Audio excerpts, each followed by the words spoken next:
Hello and warm welcome to Consulting Without Borders, the signature event that the Al-Salem Foundation holds every year on February 1st. I am Victoria Olskaya, your host and moderator for today's program. I'm the president of Al-Salem Foundation, a nonprofit organization registered in the United States and California, but working internationally. And the mission of the foundation and our purpose is it is dedicated to celebrating life and legacy of the late Al-Salem, who was an international consultant and a global leader.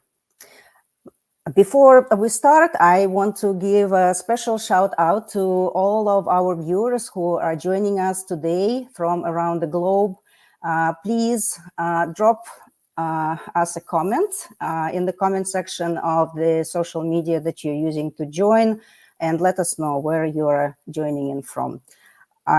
Unfortunately, I see some issues with people joining from Facebook, but all other social media actually work. So I hope you will be able to watch and post a comment. Sometimes Facebook does give us some issues, so I'm very sorry about that. If you don't see us on Facebook, please switch to YouTube or Twitter or LinkedIn. I would also like to greet those who will be watching the replay of this event. Welcome.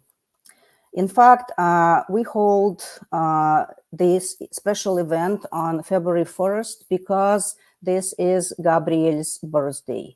And Consulting Without Borders, first it was a conference, then it became a virtual event, as well as awards to consultants, which we present on February 1st, is our way to celebrate Gabriel's birthday and also to remember him.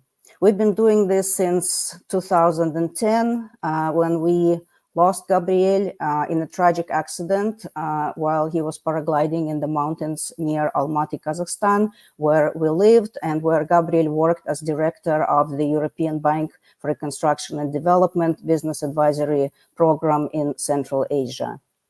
He did a lot for establishing a consulting industry in Kazakhstan and other Central Asian countries. In 2011, his pioneering work in Central Asia and beyond was recognized by the International Council of Management Consulting Institutes, ICMCI, which awarded him an honorary title of the member of the Meridian Order. You will have a chance to learn more about Gabriel and his work later in the program when we will start presenting our awards for excellence in consulting to the award winners. So please stay tuned and don't forget to hit the like button on the social media where you're tuning in from. This means a world to us, and this also helps spread the word about our foundation and about our events. Today, as I said, we are live on YouTube, on LinkedIn, and X. We should be live on Facebook, but I see that there are some technical issues with Facebook. So hopefully those who are planning to watch us on Facebook can switch to another platform. You can engage on any of these platforms with us by asking questions and posting them in the comments.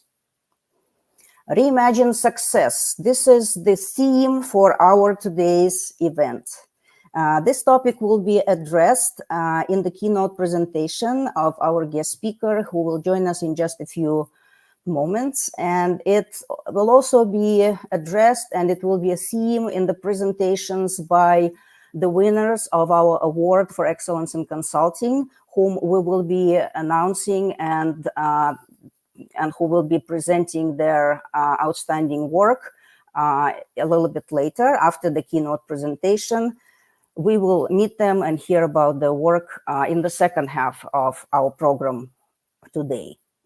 And now, without any further delay, I would like to introduce our keynote speaker today, who is a co-founder and director of strategy of Post Growth Institute, and who, as a consultant, has worked on more than 500 projects across 36 countries, including United States, Egypt, Australia, where he was born, and Argentina, where he currently lives. As a social entrepreneur, his initiatives include the Offers and Needs Market, Free Money Day, the Post-Growth Fellowship, and the Post-Growth Alliance. He is now working on his fourth book, which is titled How on Earth Our Future is Not for Profit. So I hope you're already excited.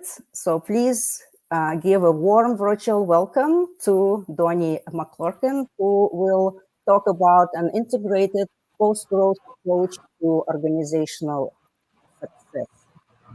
Welcome, Donnie. Thank you so much, Victoria. Hi, everybody. Wonderful to be here with you from Tuelche and Mapuche lands. I say a very warm buen dia to you all. Welcome, welcome. Yeah, thank you for fixing the technical issues that we've been having. I guess today is the day when technical issues happen. I see that we have a little issue with Facebook. For some reason, we're not streaming there, which is fine because there will still be a replay of this program, of course, that we can post later. And yeah, we had also some technical issues with Donnie being able to connect, because you said that you're working from a co-working place, and yes, managed to find a place with just enough internet for our meeting today. I'm in Patagonia at the moment. Yeah. Right. Oh, okay. So I was going to ask you, so where you are now. I know that you've lived in many countries, worked in many countries. I know that you reside in Argentina. Yes, typically in Buenos Aires, but just in the process of moving actually to a town called Villa Langostura in Patagonia. Right, that sounds amazing. Well, good luck with your move. Thank you. Yeah, before we start, I already said a few words about you from what I know about you. I also know this interesting fact about you, that you hold the Guinness World Record for the fastest journey on foot across Australia. So can you please tell us a little bit about when and how this happened? Oh gosh, that's funny to hear that, because it was 21 years ago that I ran across Australia. It was 67 days trip. It was actually probably a pretty formative piece in my own consulting and organizational journey. I was working with a not-for-profit enterprise, the Fred Hollows Foundation, that works in many countries around the world seeking to eradicate avoidable blindness. And so I ran across Australia raising funds and awareness for this social enterprise. And it was certainly a big project to manage. In fact, it was 6 months of planning, of the logistics, of the food, of the route, of the permissions, the associated work with the police in various areas, and then a lot of training, mainly mental training, preparing for this event, where ultimately on day 5, I broke my ankle and just had to do 10 kilometers that day, then a marathon the next day, then building back up to 60 kilometers per day in the middle of summer. It was the only time that I could fit it in as a teenager in amidst the start of my university studies. That's so interesting. So this is how it happened. Okay. Well, I just wanted to quickly acknowledge some people who've been joining us here. Just I know that we've seen their comments. I just wanted to say thank you again for so many of them greeting us from Kazakhstan, the Netherlands, Tajikistan, Italy, Canada, Texas in the United States, from the mountains of North Carolina, from Charlotte in North Carolina. So people are tuning in from many places, from Washington, D.C. Thank you.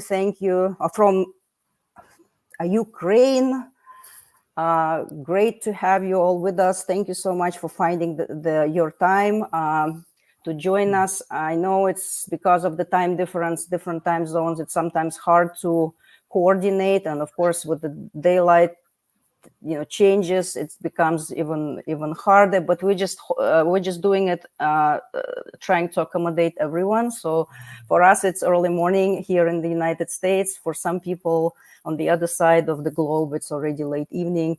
So this is the best that we can do to try to allow everybody to join. Thank you again.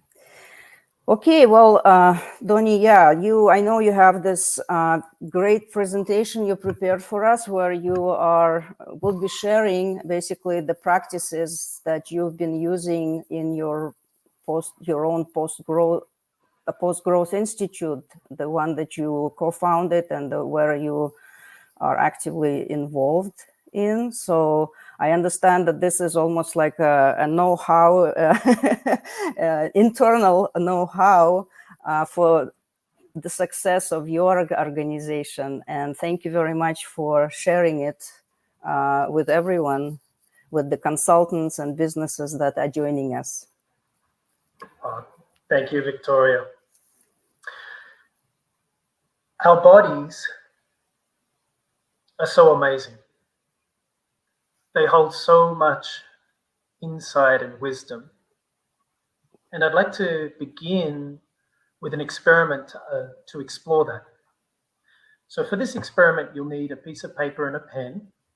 So just take a moment to grab a piece of paper and a pen. And if you don't have that, you can use a tablet or some digital device, but ideally a piece of paper and a pen.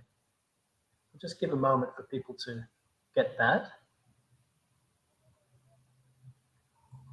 And when you've got your piece of paper, just set it up and draw a line vertically down the center of your page. Now in the top right, write the word future. And in the top left, write the word present.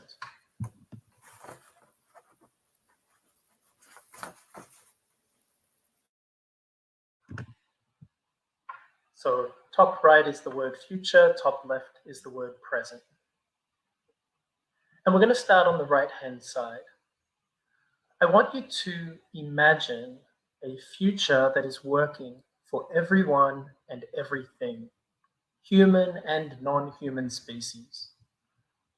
Just imagine a future that's working for everyone and everything, an economy that's working for everyone and everything. Just imagine that for a moment. And when you've connected with some kind of image around that, drop down into your body and feel it. How does it feel in that economy that's working for everyone and everything? Just feel it in your body. How does it feel in that economy that's working for everyone and everything? And when you've connected with the feeling, draw a symbol or a shape without lifting your pen that represents how it feels in that economy. Draw a symbol or a shape without lifting your pen that represents how it feels in that economy that's working for everyone and everything.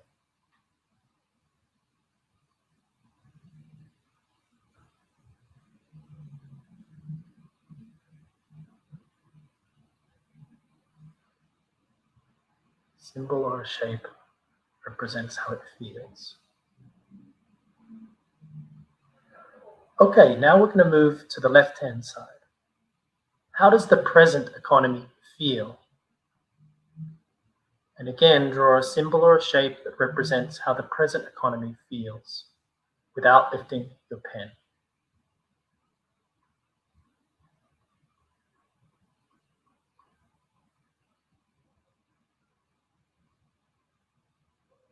A symbol or a shape without lifting your pen that represents how the present economy feels. Okay, and if you're watching this on a recording and you'd like more time, you can pause, of course, at any point. So I've been doing this experiment for maybe 9 years now, probably across audiences in more than 50 countries is my guess, and across audiences of every different persuasion across the gender spectrum, across the political, ideological spectrum, across the age spectrum. I've done this with Fortune 500 executives, and I've done this with people living on the streets, free market ideologues, through to radical anarchists. And it doesn't matter who I do this experiment with or where I do this experiment with them. People consistently draw one of 4 shapes or symbols for the future and one of 4 shapes or symbols for the present, or close variations or combinations. So I'm going to pull up on my screen what people do around the world, and then you can compare that to your own experience. So up on my screen, you'll see for the future, people draw either a circle, an infinity or panarchy symbol, a spiral, or a heart. So just take a moment to notice what you drew and the comparison, and see if you drew something similar or a combination or a close variation of those. For the present, people typically draw a jagged line, an isosceles triangle, a downward pointing arrow, or a mess of lines. And again, have a look at what you drew in that space. And in fact, I'll come off and just ask people, if you're in the chat right now, oh, you're not able to see, did anyone not see those slides? Victoria, if you can just let me know, did you not see those slides? You can.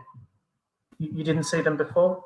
They're coming up now. Yeah, there was just something happened that the first one didn't show. Okay, let me take you back to that. Maybe you can, yeah. Okay. And yeah, if you're not ever seeing anything, just let me know. It was full screen for me, so I'm a little confused by that. So let me try again. Are you able to see my full screen now? Yes, well, it's your full screen, yes. Yes, okay. So this was for the future, people draw one of these 4 shapes, the circle, the infinity symbol, the spiral, or the heart. And for the present, they're drawing a jagged line, an isosceles triangle, a downward arrow, or a mess of lines. So just drop in the chat. If you drew something similar, just put the letter Y, and we'll see across different platforms if this resonated with anyone. Obviously, we're not able to see who's necessarily doing the drawing experiment at the moment. Let me just stop my sharing here and just see. I'm seeing a lot of comments in the chat there, with some people saying yes, they drew something similar. So I'm going to go back to this and see what we can draw from this experiment here. Let me just jump back in. So what I know most when I compare this data over the years, and people usually get to talk about this experience in a longer format where they get to explore what they drew and why they drew it and the comparison. But just jumping to the conclusions that I take, and probably the predominant one is that if you look here for trends, and I'm hoping you're seeing my screen. If not, just let me know. If you can come off mute and let me know, Victoria. Yeah, we can see the screen, but it's not in a full screen mode. Maybe you can click something on your end. It's showing up in full screen for me, so I'm not sure how to do that any differently. Yeah, sorry, I'm not. Well, yeah, we can still see the slides. Now? We can still see the slides. It's just that they're also the on the left side. There are like all the slides, okay. and you know that. Okay, I'm not sure how to fix that. I'm in presenter mode. Is that it's not changing anything? Unfortunately, yeah, it's not changing on this end. Okay. And the slides don't necessarily change. Okay, I'm not sure. Today is a day with little technical issues, but no problem. We'll get through. So right now, are you seeing my screen with the future and present with that slide on it? Yes. Yeah. Okay. Well, we'll go with this here, and hopefully it works okay. So the main takeaway that I have from this here is that we have a consistency with what people draw for the future, where things are non-linear and circular of sorts, and then the present is consistently linear. And so this is really interesting because if you think about living systems, all living systems thrive on nonlinear circulation. Think about the way that carbon or nitrogen, oxygen or phosphorus move through our ecosystems. There's a constant circulation that's built in naturally in that sense. And also in our bodies, for example, we have blood, oxygen, these sorts of things that move through our body in a way that requires circulation. And we know that all living systems stagnate and ultimately die with ongoing linear accumulation. So when you move from something circulating to accumulating, if that's carbon in your atmosphere, for example, or oxygen in the blood accumulating in one area to the deficit in another area, you're going to get necrosis, you're going to see death, you're going to see climate change of the kind that we're seeing at the moment with respect to what's happening in our atmosphere. So these are pretty fundamental principles of living systems.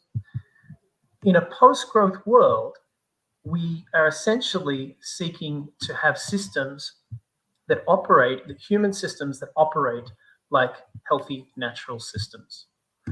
And what does that mean? That means that they're based on circulation, not accumulation. When we look at what it is that we're seeking to have circulation around rather than accumulation, over the last 20 years of my work, what I've come to conclude is that fundamentally three things are critical in these explorations. And we're going to look at this both across our economy largely, and then, which is the relevance of today more so, across our enterprises. And the three components here that we're looking at are the circulation of money, power, and resources. When we look at an economy that would work, that would actually have circulation built in, you'd need to see a fundamentally different approach to what happens with the circulation of money. It's what I call adaptive equilibrium, where money and debt are actually circulating or emerging or receding in ways that are responsive to need, rather than our present system that has, in a capitalist system, in an overarching capitalist global narrative, an imperative towards accumulative growth. The money supply, the debt supply, GDP as well, have this imperative to always grow that actually causes some fundamental problems. In terms of power, we'd also want to be seeing the, Victoria, I might just ask you to mute there if possible. In terms of power, we would also see the need for a partnership culture, one in which power is actually shared, and that there's an understanding of the dynamics associated with power so that one can be in partnership rather than the approach that we see in a patriarchal form of capitalism, which is the dominator culture, having power over, always competing to be on top of. And then lastly, in terms of resources, and we see this a lot with circular economy movements, you'd want to have a sense of our interdependence with our natural environment, understanding we are part of nature, rather than the endless extraction that we see built into our system.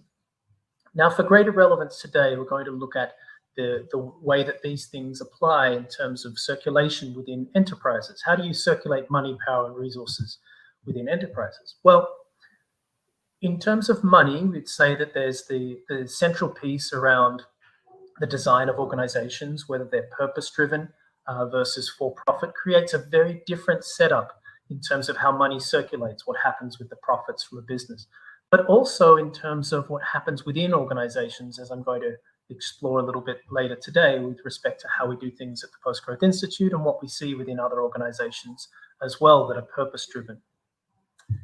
You'd also want to see an approach to power where it's power with rather than power over or under.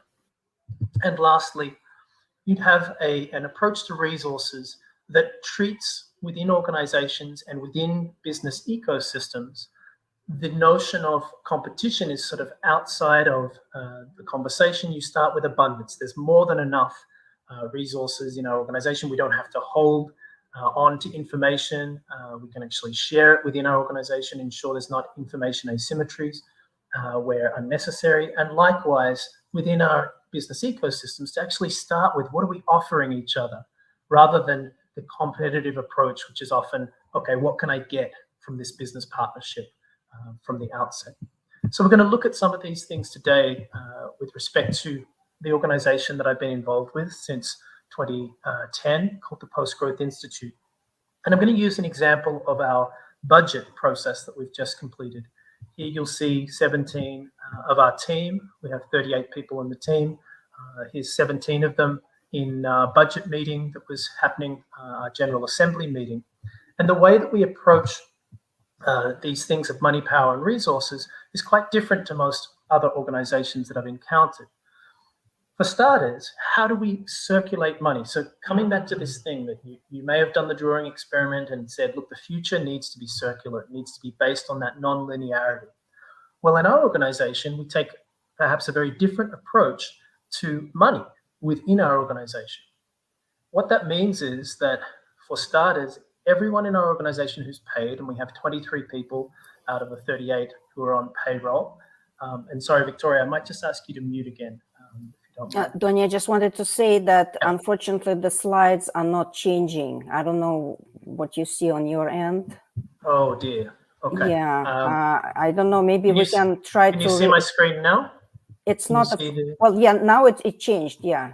Now okay. I'll stick into this mode then. I'm sorry, folks. So I'll just go back and recap one thing here in case you didn't see this slide here. This was the bit where I was talking about the aspects of the full circle economy and then the enterprises. So I'll stick with this mode. I'm not sure what's happening there, but hopefully you can see. The only difficulty, I can't sequence things then, so I'm not quite sure. Let me take a breath and just see. Any suggestions on how to proceed, Victoria? Well, are you able? I think in this not full mode presentation, you can still change slides, right? Yes. The problem is that I've got a lot of sequencing here. So okay, maybe you know what you can do. You can try to share your screen. There is an option. If you go. That's what I'm doing already. The slideshow here. I'm not sure what the problem is. Let me try one last thing here. Oh, maybe you can. Maybe I can upload your presentation. Yes, I'm gonna try to do that. 1 second here. Maybe we apologize. Today is the day of technical issues, but maybe if you can, give it to me. I can try to upload it. I've just uploaded. Oh, it's okay. I just tried uploading and it said it wasn't possible. All right, let's try again. I'm uploading. If you send it to me in the. Okay, I'll try doing that. It's uploading. It's just taking 1 second here. Thanks for bearing with us, folks, if you're watching at the moment, and apologies for. Well, yeah. Meanwhile, while we're working on this, I just wanted to acknowledge those people who are joining us from many places around the world, from Turkey. I see several people joining from Turkey, and I see some familiar names. Thank you so much for being here with us. Always great to have you on board. So I've got the slides up, but I don't know how to use this in this way because I can click next slide, but it's not in the sequence because I've got it set up in PowerPoint with a particular sequence. Well, we can see, now you're on the introduction, the title slide. Yes, I can see that moving forward, but it's losing all of the sequencing. So I'm not sure. Okay. Let me try one last thing here, folks. Let me try, if I share my screen here, if I share the slides, no. Yeah, at least the PowerPoint is now uploaded and we can see it like in a full screen mode. Okay, let's try that then. So we'll lose the sequencing, unfortunately, folks, but we'll go with this as we can. All right, so we were moving through here and yes, we're seeing here we go. So this was the piece that I was describing. And so now we're going to look at these three aspects Oh gosh, and I think it's not showing up here with the right sizing. So I'm not sure this is going to work particularly well, Victoria. I'm sorry. Not sure. I think it's going to be better if I just present here, share my screen, go back to presentation, and I'll just do it on the mode that we had before here. So can you see my screen there? Victoria? Sorry, yeah, I muted myself. Yeah, we see it in but it's not in the full screen mode, but we can see the slides. Yeah. Yes, I'm sorry about that, folks. I'm going to just try one last thing, which is maybe, is this view any better? Does that help you? Right now it's Same thing. Yeah, we can see the full screen. It's better? And it's actually dynamic. It's coming up like the sequences. Okay. Yeah. Great. We'll continue here. Thank you for bearing with us. All right. So in our organization, we have an interesting approach because with the 23 people on our team, everybody gets to set their own pay rates. What does that mean? That means that we begin a conversation by saying, here's what our situation is as an organization, and thank you for participating in this organization in these kind of innovative ways. And then what is it that you're needing in terms of your monthly, weekly, hourly rates, etc. And the thought of, I imagine most business consultants and people in other organizations, the thought of giving people the full freedom to define what their pay rate is might freak a lot of people out. But interestingly, we found ways, and we'll explore the secrets underneath these in just a moment, to make this work such that everyone in our organization. All right, we lost Donnie altogether and his presentation. So yeah, he's been having some technical difficulties, I guess, joining from where he is now. Not very great connection, but we'll give him a few moments to reconnect. Maybe that was the issue, just a slow connection. Again, we're very sorry about it. So while he's getting back, I would like to just explain what will happen next. So hopefully we will be able to listen and to watch his presentation to the end. Also tomorrow on February 2nd at the same time at 8 Eastern time in the US or 13-hour GMT Universal Time, Donnie will be holding a small group training for registered participants, and it will be on Zoom. Hopefully it will work a little bit better than streaming. But again, it is not live. It won't be live tomorrow. It's a registered, it's for registered participants only, and you can find the link to register on our foundation's website. There is information about today's event, and there is a link to register for the training. We will also be posting the link in the comments of the social media, the Facebook and the LinkedIn. I think Donnie is back. So, and meanwhile, I just wanted to welcome Danyar, who is joining us from Bishkek, Kyrgyzstan. Hello, hello. Thank you for everyone who is joining us. Donnie, you're back? I am. Can you hear me? Yes, we can hear you and we can see your slides. Thank you, sir.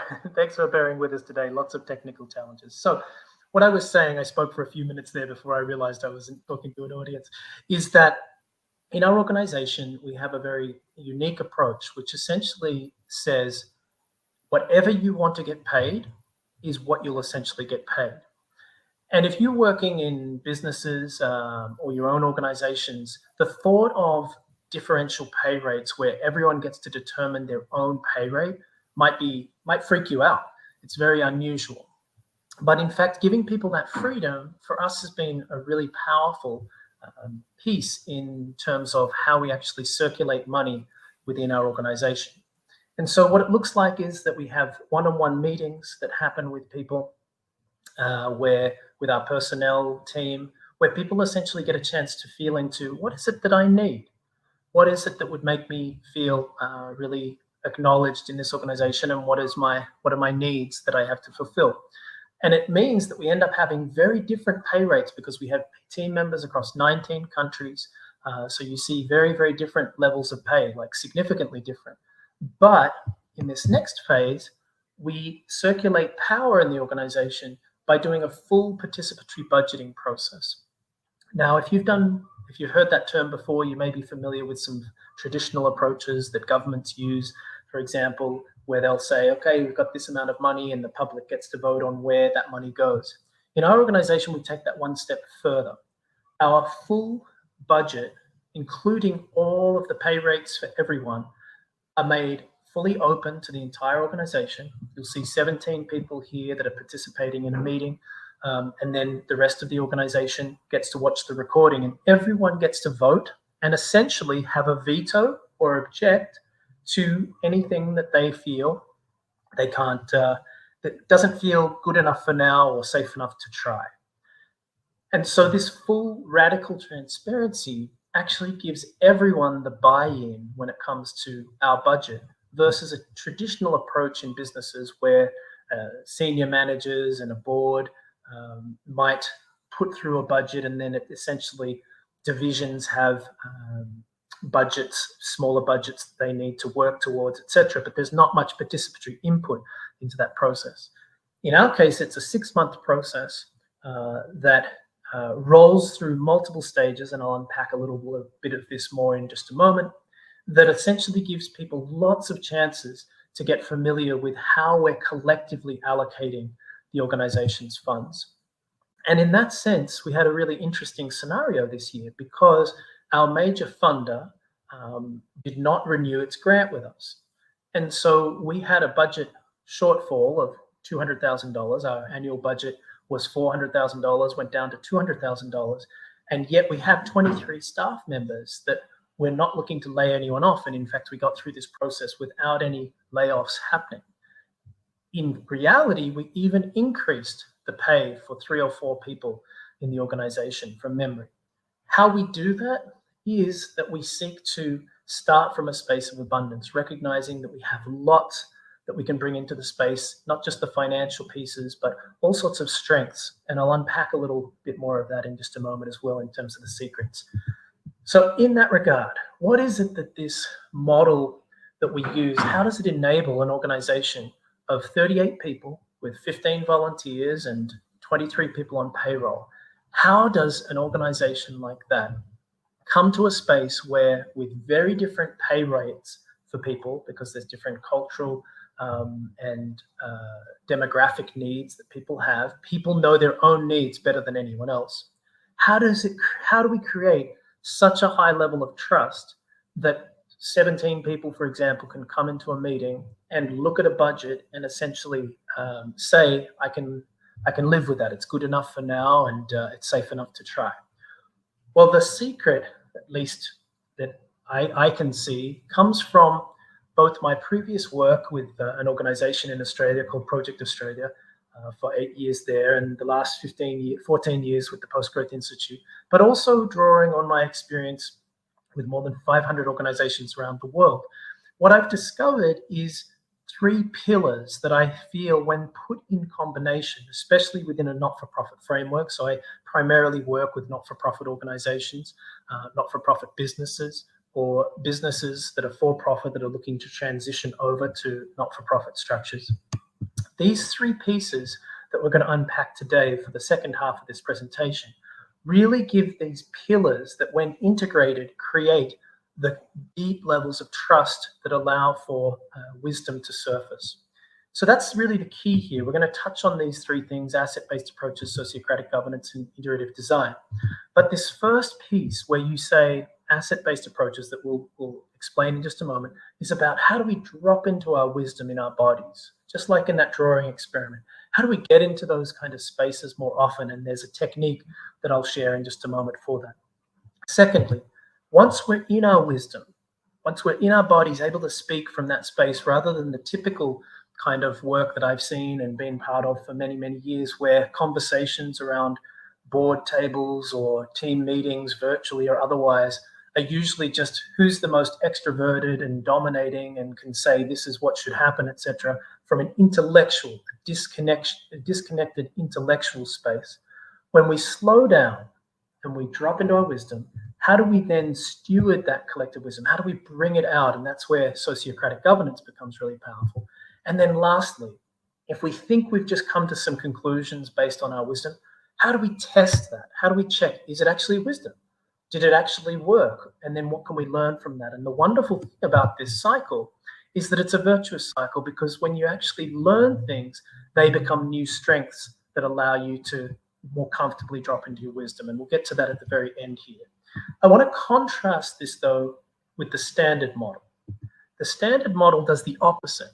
It starts off with what's wrong, right? If you were, for example, to right now do an experiment and look online at any news site, or if you were to go open a book about sustainability or changing the world or good business management consultancy, etc., my experience is that 9 times out of 10, the opening sentence or the opening chapter, the opening of the book, will start with what's wrong. It'll seek to identify the problem. And what this does biologically, as we'll see in the next slide here, it cuts us off from our wisdom. It actually takes us into the flight, fight, freeze mode rather than the creative neocortex. Once we're cut off from our wisdom, we're actually really susceptible to autocratic governance. People basically saying, do this, right? So we receive orders, and we see this in a classic hierarchical models of most businesses in the world. We see that people are usually just carrying out tasks without any real agency over what they have to do, and those tasks are defined by managers that are more senior than themselves. And what this does is that it drives myopic proposals and actions, like very narrow things that suppress feedback. You don't get input from the group. And this forced progress that then happens is that instead of then going and testing these myopic proposals that autocratic governance has sort of created, there's just do it. Like, okay, here's your orders. You've got those. Now just do it. And don't worry about learning anything. We're just going to go another round once we're done here. And the reason that this is such a vicious cycle is because, and you see this in the capitalistic system right now, is so many businesses just push, right? They're marketing in ways that they're trying to increase consumption in whatever angle possible. They're not slowing down to get a lot of feedback, and not-for-profits do this as well in terms of the non-profit industrial complex, where they're forced to just like do more. It's all about outputs. And in that process, where you're not having the time to get the feedback, the reality is that you're often creating unanticipated problems without integrating your learning. And that then leads to more problems, which is the setup for people to start with what's wrong, which cuts you off from wisdom, and the cycle runs again. So I'm going to unpack for the final part here these 3 pieces that fit in this model here, these asset-based, sociocratic, and iterative design. And so the first piece here around asset-based approaches, which comes out of work from appreciative inquiry, asset-based community development, thinking of people who I want to acknowledge: Ted Smeaton, Dee Brooks, John McKnight, and others who in this space really took this work forward of saying there's a couple of different approaches that people have when they look at framing things. So if you look at these 3 glasses here, right, how would you describe them? Well, a strengths-based or an asset-based approach says we look at that first glass and we see that it's half full. The deficit-based approach says we look at that and we see it's half empty. So you look at a situation and you, in an asset-based approach, you start with what's working, what are the strengths. If you look at a situation from what's the problems first, that's what's called a deficit-based approach. And the reality is that when we start things with what's working, it takes us into the creative neocortex. It opens up the space for us to be creative with things. So if you, for example, have a situation that you're exploring within an organization and you say, what's working really well about this? Or what are the strengths we're starting with? That framing, that initial approach opens up creativity in the way you're then going to engage with things, compared to the standard approach, which comes from Enlightenment thinking, scientific method of problem solution. We have a problem solution pathology right now throughout Western cultures that focuses on what's wrong and then how to fix it. It's no surprise to me that people are quite disillusioned about so many of the so-called solutions that get put forward by governments, by businesses, by individuals, because there's this pathology where people are cutting off from all of the future problems, the externalities that get created by the so-called solutions. And so these days when people say, I've got a solution for this, I think there's an inherent doubt that a lot of people hold in their bodies. Because again, if you look at the media right now, if you look at the way people write papers, academic papers, if you look at books, etc., you'll see so often the framing is what's wrong. You might even think about, if you've ever been interviewed for the media or the like, you'll typically hear people start with, so there's this problem, can you tell us more about the problem? That takes us into the back part of the brain, right? The flight, fight, freeze, and fawn space, which is not a creative space for us to be working from. The one key piece I want to add in here is that the asset-based approach, whenever I describe it, and I usually run multi-hour presentations that are experiential, so you can actually experience this more than just what we're doing right now.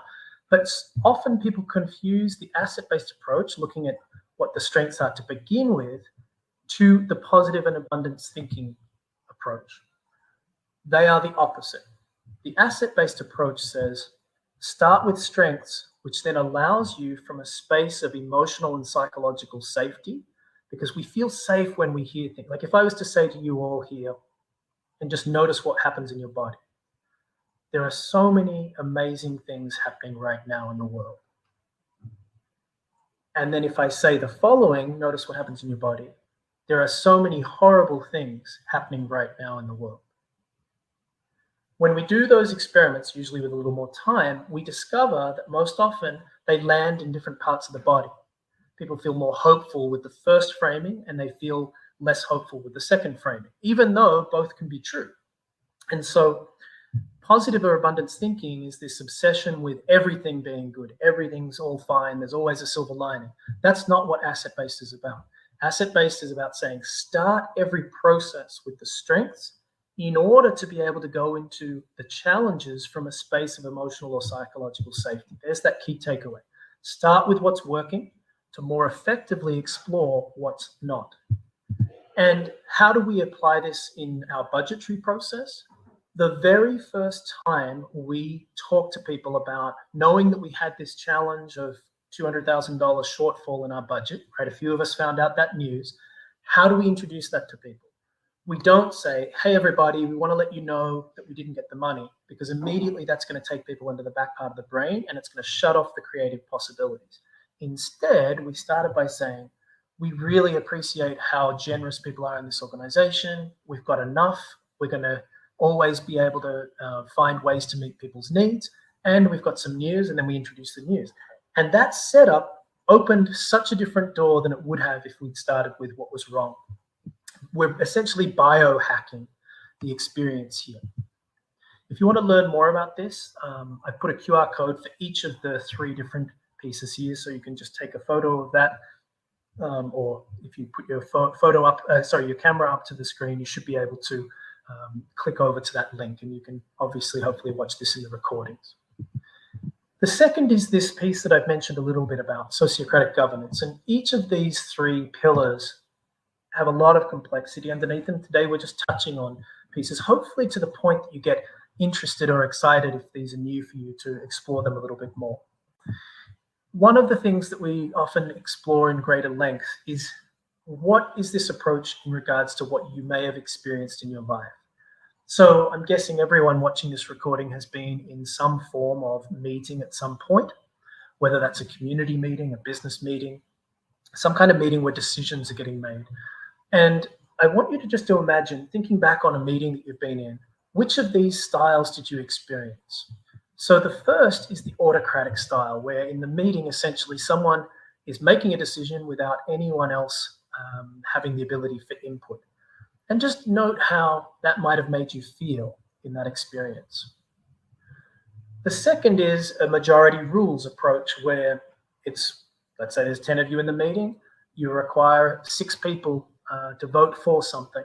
And I want you to see if you can recall a moment where you were in an experience like that, where you were part of the minority, where what you voted for didn't get put through. How did you feel under that condition as well? Just take a moment to feel into that. And then lastly, before we move to sociocracy, is the consensus approach. Some of you may have experienced this. It's very popular in certain kind of collectivist movements. The notion that you don't move forward typically until there's some form of consensus where everyone's saying, yes, I can agree to this. And I remember experiences, I'm going to share my experience in case this isn't something you've ever experienced before. It's probably the less common out of these three.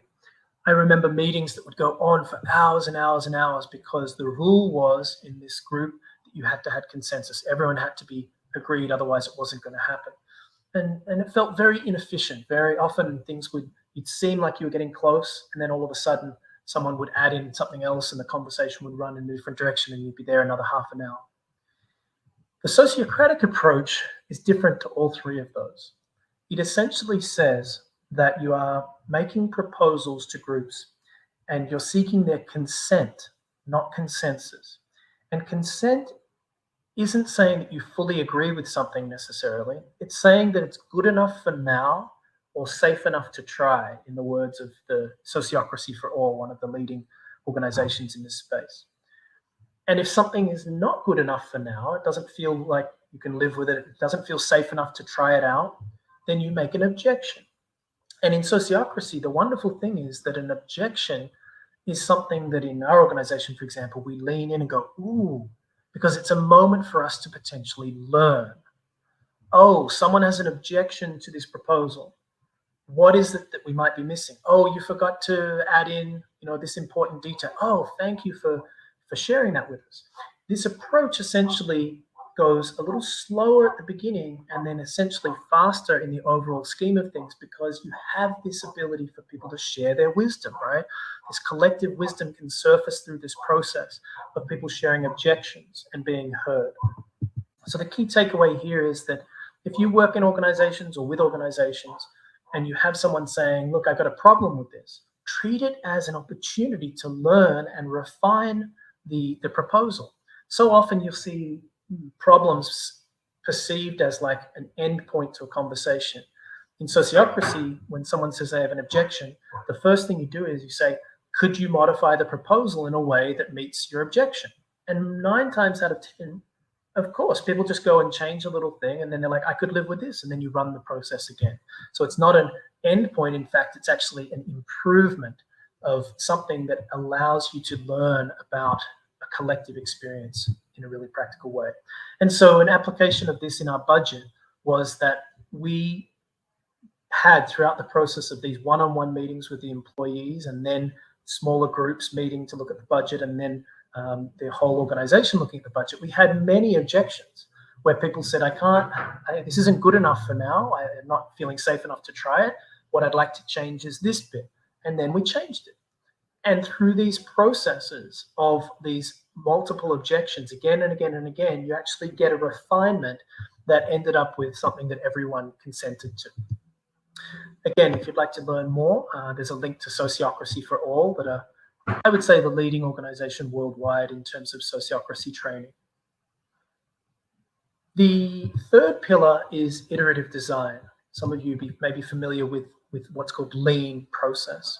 And essentially, you're looking here at how do you run tests on things? How do you ensure, and there's language, a lot of language that's jargon in the industry here around running minimum viable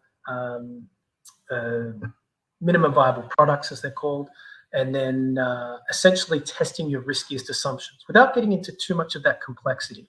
What we're looking at here with iterative design is we've got some ideas, we've got a proposal in our organization, our business to do something. How do we know it actually meets a customer's need? How do we know it meets our constituents' needs, whoever it is, your beneficiaries, whoever you're working with? And that's where you want to be running tests. But most companies and organizations think of that as external tests. In our organization, we start all of our testing internally. We see the early adopters of an idea or a project being as likely to be in our organization as anywhere else. So before we take a program to a wider audience, we will usually have run thousands of tests within our organization, from the very first idea getting tested to then a document that might get tested to then a simulation of a test. Today's presentation is a form of me doing a test that if I had more time, I'd actually be surveying this audience, and I'll probably do that with the organizers. And then from that space of testing, I'm then taking what I learn and redesigning in a constant process. The takeaway here is that early learning is more important than early outputs. So often there's a focus on what are you doing? What are your numbers? What are your metrics? How many products did you sell? How many courses did you deliver? How many dollars did you bring in? But what are you learning? If you're not learning, you're probably missing things that at some point down the line, your business is going to have challenges. And it's going to create more of those problems that drive that standard model I mentioned before, that vicious cycle. So in the Post-Growth Institute, what this looks like with respect to our budget is that we ran at least 100 or more individual tests, right? Where you're essentially showing someone a proposal for their, for example, for their salary for the year, and then running that test and getting their feedback. And then maybe showing them their salary with respect to all the other salaries and then getting feedback, and then showing it with respect to the total budget, all of these pieces, and then doing that at different stages with larger groups, etc. Running these tests, learning all the time. Oh, okay, that person felt uncomfortable with that rate that we put there for them. Okay, what feels more comfortable? Let's call them back and do a follow-up. Yes, they felt like an increase would actually, that meets their needs. Okay, we've got, that can work within our budget, etc., etc.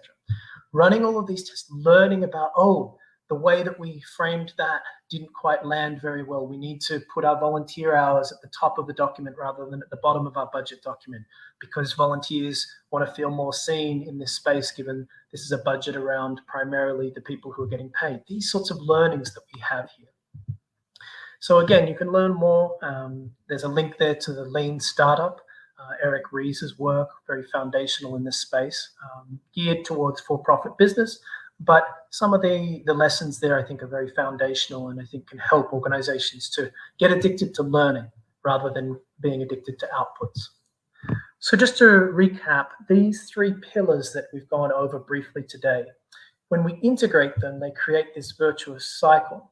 And they do so because these asset-based approaches, where you start with the strengths, allow you, they provide a safer somatic entry point for individuals to drop into their embodied wisdom. When you feel like things are okay around you, you can access how you're feeling about things in terms of from an embodied wisdom space rather than a disconnected, rational, intellectual space.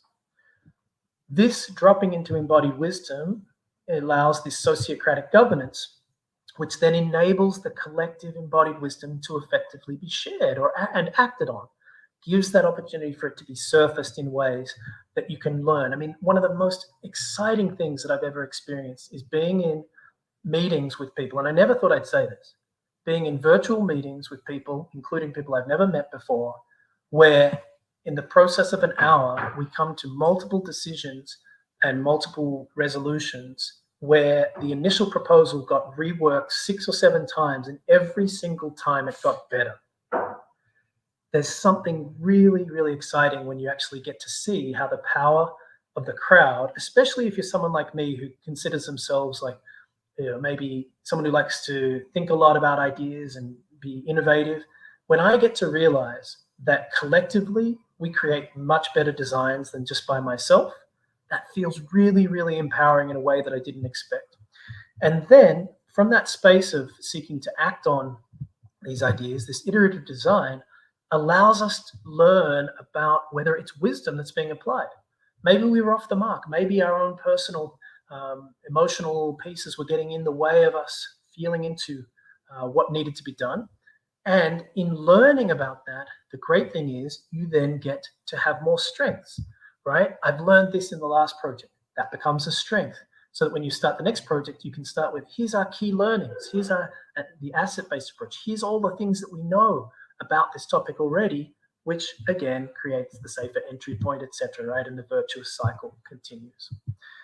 All of this is to say, we're seeking to move towards the more beautiful organizations our hearts know are possible. Drawing from the words of Charles Eisenstein and taking a bit of license there. There is, if you're listening to this and you're a consultant and you work with organizations and businesses, and maybe it feels a long way away from your experience, what I've covered today, think of these as ideas for inspiration to touch on various pieces. Maybe it's just a case of looking at how can you start more of your processes with what's working? How can you begin a design process? How can you begin bringing someone into a team with, instead of saying, starting by saying something like, what are you passionate about, rather than tell us what skills you can bring into our organization, which is that deficit kind of model. Maybe it's a case of starting with learning about sociocracy. Maybe it's about deepening into this iterative design. Whatever it is, I hope there's something there that gives you a little excitement or interest. And the magic I found lies when you then, over time, integrate these pieces as foundations within your organizational design. It opens up this space for that more beautiful organization that I've had the privilege to experience, to glimpse, to know that actually our organizations can go so much further beyond what we think is possible, including whether we're working in person or virtually. That people and human beings actually really love to collaborate when they feel seen, when they feel heard, when they feel acknowledged. It's incredible what can happen and what can emerge in workplaces that are actually deeply committed to that inclusivity of slowing down, dropping into wisdom, and then exploring that and then testing it with each other. Thank you very much.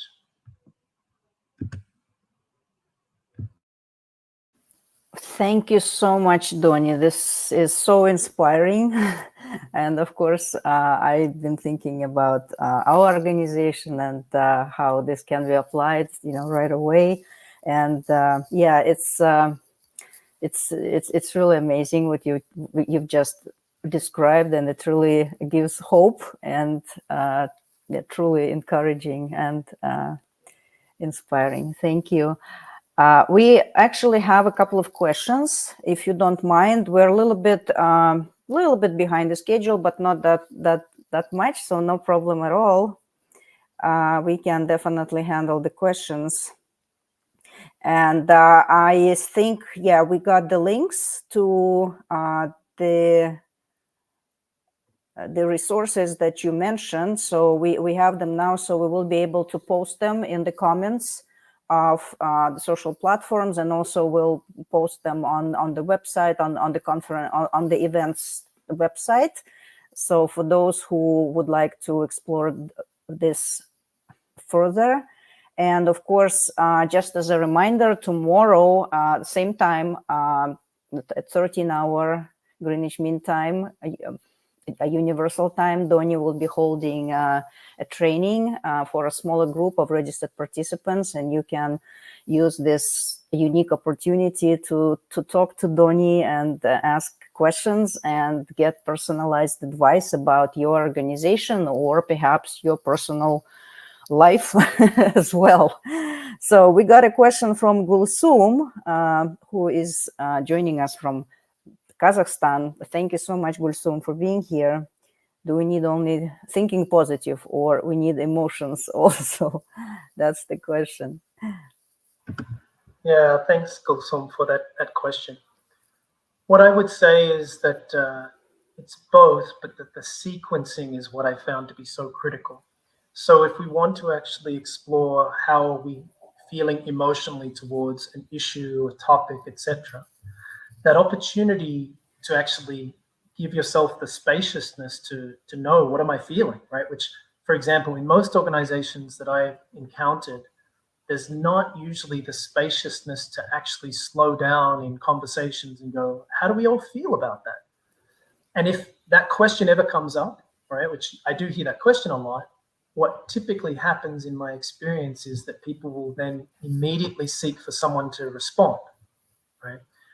The reality is that, almost 20% of any population is going to have more introverted tendencies.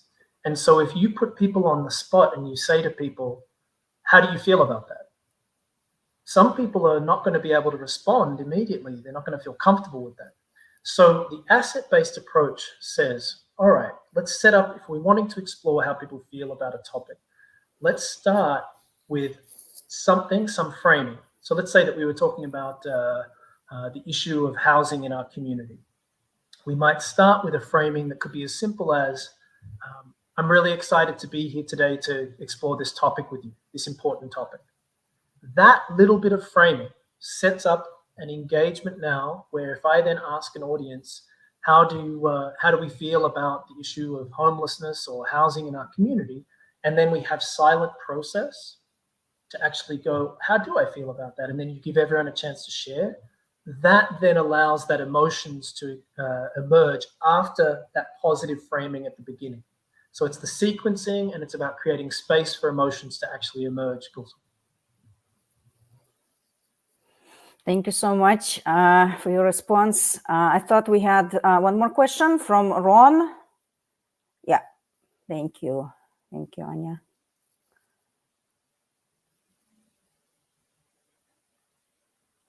Yeah, I'll read out Ron's question there. In large organizations, would sociocratic governance still rely on representatives to contribute on behalf of their division branch group, with similar sessions being allowed for respective groups?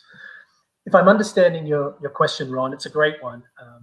At scale, these things can get a little more complex, but in essence, and there's different forms of ways this is practiced. You may be familiar with sociocracy, I'm guessing, but for those who aren't, you might have what's called a double linking method, where you've got different circles that have domains, have the ability to make decisions. In our organization, we have 19 circles. So we have like a finance circle, a program, like a circle for our offers and needs market, a anti-oppressive practice circle, all of these different groups that get to make decisions. And essentially, you then do have representatives from those circles into larger circles at times, what are sometimes called upper level circles, different language in different spaces. But interestingly, in all of this, what you want, I think, in any organization of any kind of scale is to have enough cross-fertilization so that the collective sensing of what's happening in an organization can be shared. What happens in most organizations of size that I see is that you get this siloing effect where finance has no idea what's happening over with this program, for example, and they have no idea what's happening with the board, and this separation causes problems. In our organization, you have members of the board that sit on the design circle, that sit on the finance circle, that sit on different circles, and we have a general assembly, and that allows for these flows of information. We also have a strategy and planning circle that have representatives from each of the spheres. So yes, having representatives in certain places and thinking about your organizational design and saying, where do we need informational flows? Who needs to know, does this domain, this area of work need to be in relationship with this area of work? If so, who's going to facilitate that? And usually you want to have two people so that if someone's not available, you've got an alternate who can be showing up and passing that information across so that the decisions are being made with awareness about what else is happening in the rest of the organization. Thank you. And I think we can take one more question. There was one question, or actually two questions from Anya, and then one more question coming. Can we please see them? And then, yeah, that probably we will be wrapping up the first part, because, yeah, we would need to go to the award winners. They're waiting patiently behind the behind the scenes on the backstage. But yeah, a couple more questions is great, because I know. So this question of how can sociocratic governance be applied in situations where decisions need to be made very quickly or efficiently? I love this question because there's such a feeling when people hear about like new, maybe seemingly complex decision-making processes. Oh, maybe that's going to slow, like we don't have time for like that kind of thing. We don't have time to slow things down. There's an expression in social movements that I think is very relevant here. Slow is smooth and smooth is fast. When you take the time to slow down certain parts of processes, you build the relationships, you center the relationships, right? Because most of the time when people have tensions in decision making, it's usually because of two things. One, people feel really unseen from a personal space of maybe some trauma where they've not felt seen in their life and they just want to be seen. And so they'll just want to find a way to like push through and I want to be heard. Or they'll have a really good idea that's not getting shared and they'll feel frustrated about that. So when you have these processes where decisions are made without the openness to addressing both of those dynamics, which are both important, you get very low levels of trust. So then you might make decisions very quickly and efficiently in more of an autocratic way. But guess what? Your employees or your colleagues are going to feel really frustrated and they're going to find ways to actually slow down and hijack your decision making in the future because they're feeling frustrated about not feeling seen and heard. So what happens is when you use these processes to slow down and come up with ways that are more inclusive, you end up being able to make decisions more quickly and efficiently because the levels of trust are so much higher. So for example, in our organization, someone might say something that feels really wise for all of us, and then we'll all go, yep, that feels right, and it's no more discussion needed. So likewise, in our organization, we'll encourage people to lead with a proposal. We don't start a conversation always with, oh, what does everyone feel or think about this? We'll say, can someone lead with a proposal? And it leads you then to making a decision much more quickly and efficiently. And lastly, in sociocracy, it doesn't have to be everyone making all these decisions. You can agree as an organization to give someone the power to make certain decisions themselves, but you've all collectively agreed to that rather than someone just taking that power and saying, I'm the boss and I'm making this decision.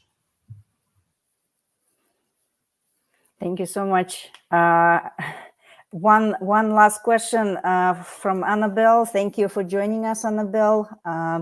This has to do whether this approach can work in large organizations with hundreds of thousands of people. Great question, Annabelle. Absolutely. If you ask Ted Rao, who works with Sociocracy for All, they would be able to tell you the example that I'm alluding to here. But I believe there's a government group that has adopted sociocracy in one of the Scandinavian countries, and they have 6,000 employees, and they're all using sociocracy across the entire organization. So for that side of it, absolutely. And for the other, for asset-based and lean, absolutely. I mean, lean comes out of things like Toyota company in the way that they do the design cycles for their Toyota management system. So these things have roots as well as the ability sometimes to be applied at that sort of scale. Absolutely. Thank you so much. Thank you, Donnie. This, again, great presentation, very inspiring, all these ideas. So I look forward to the training tomorrow. And again, we still have a few spots left. So those who would like to attend, you can still register. The link is available on the foundation's website. And you can just find it there, or you can email us if you have any questions about that. But Donnie will be available tomorrow in a smaller setting to answer specific questions and maybe even offer personalized advice regarding some organizations. Thank you so much, Donnie. I hope you don't mind to stick around for just a few more minutes, as we will be transitioning to the award ceremony. I don't think we need any breaks, really. So we will be just gathering our award winners on the backstage. And I would like for them, please come back. And also those who will be announcing them, please come back. We will be,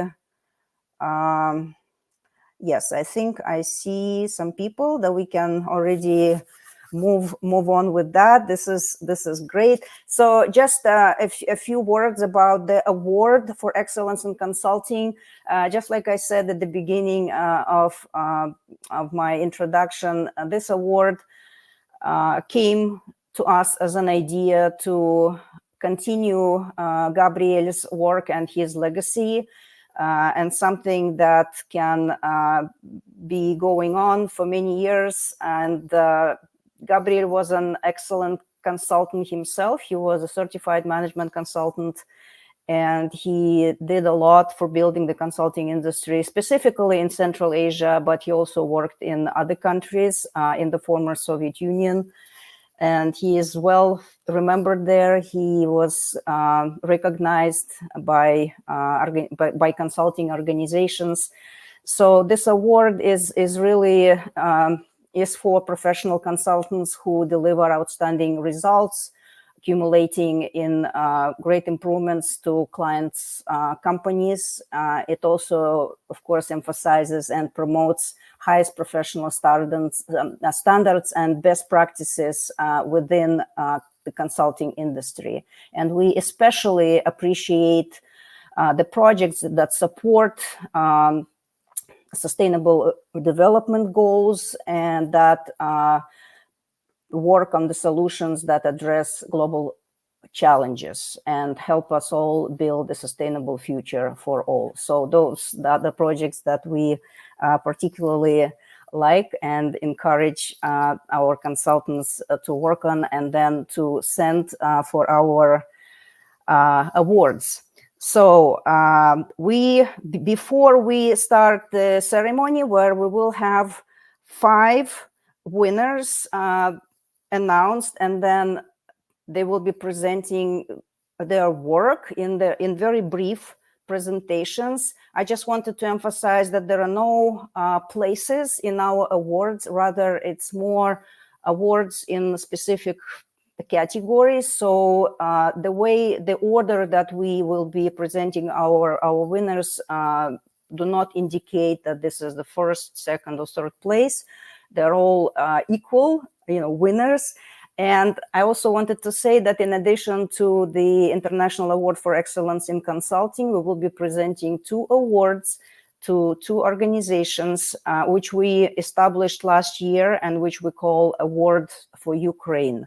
This, of course, has to do with the very hard times that Ukraine is going through now because of the Russian invasion. And we really would like to support in some way and to highlight those organizations that contribute positively to Ukraine's economy and victory in the war. So before we go to that second part, as I promised at the beginning, I wanted to maybe give you a chance to get to know Gabriel Al-Salem, how he was in his life, and also just a few glimpses of our previous events, which we did in person in the old days and would like to do still in person sometime. So here is a short video. Please enjoy while we are regrouping our backstage and bringing in the award winners.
I have to confess that Gabriel actually was the person who inspired us to start joining consultants in Kazakhstan.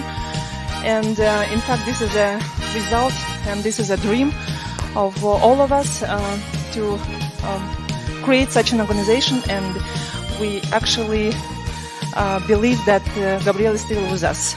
I would like to thank the Gabriel Al-Salem Foundation for allowing me here today. On behalf of Development Solutions NGO, I'm so humbled and honored to be getting this incredible award. actually, which is today someone told that it's an Oscar award for consulting industry. So thank you very much.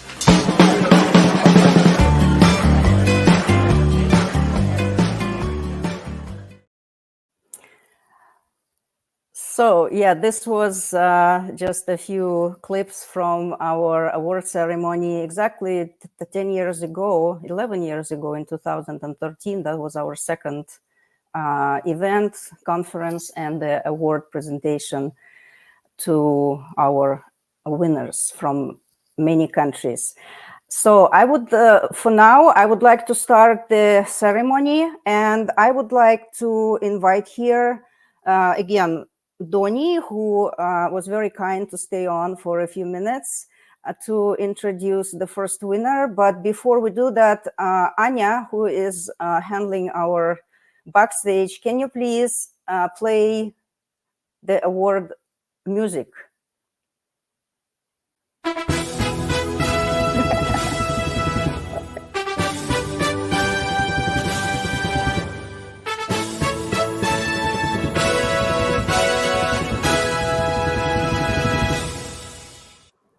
All right. So, Donnie, please introduce the first winner. Wow, and live from the Oscars for Business Consulting, the first winner is Ancon.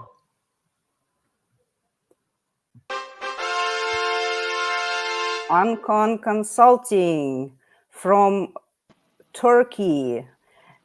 Congratulations on receiving the award. And here we have a representative of the company, Ahu. She hello. She will be here and she will talk a little bit more about their amazing project, which has to do with integrating Syrians under temporary protection, that's how they're called, into Turkish society, with the specific focus on the youth, right? And Ancon Consulting has done amazing work in delivering results on this project and helping people. So Ahu, please, congratulations, and please tell us more about the work that you're doing. Thank you very much. Well, hello. It's great to be here today, and what a lovely introduction. And may Gabriel rest in peace. It was so great to be remembered this way. So my name is Ahu. I am the portfolio manager of Ancon Consulting. And first of all, I would like to thank the jury for awarding us the second time with a project we are proud to be a part of. And congratulations to all other precious management consultants, companies, and organizations for being nominated with us. We are privileged to have won against tough competitors, especially given that the subject is very vocal. So we are based in Ankara, Turkey, and we are a management and development consultancy company. I will try to give you some information about the company shortly, and then I will continue with our project. Let me share my screen.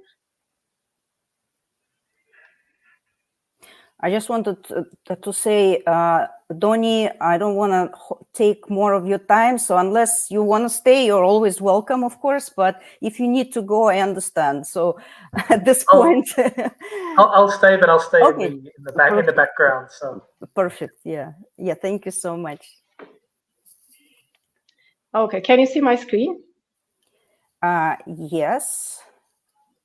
All right. Very good.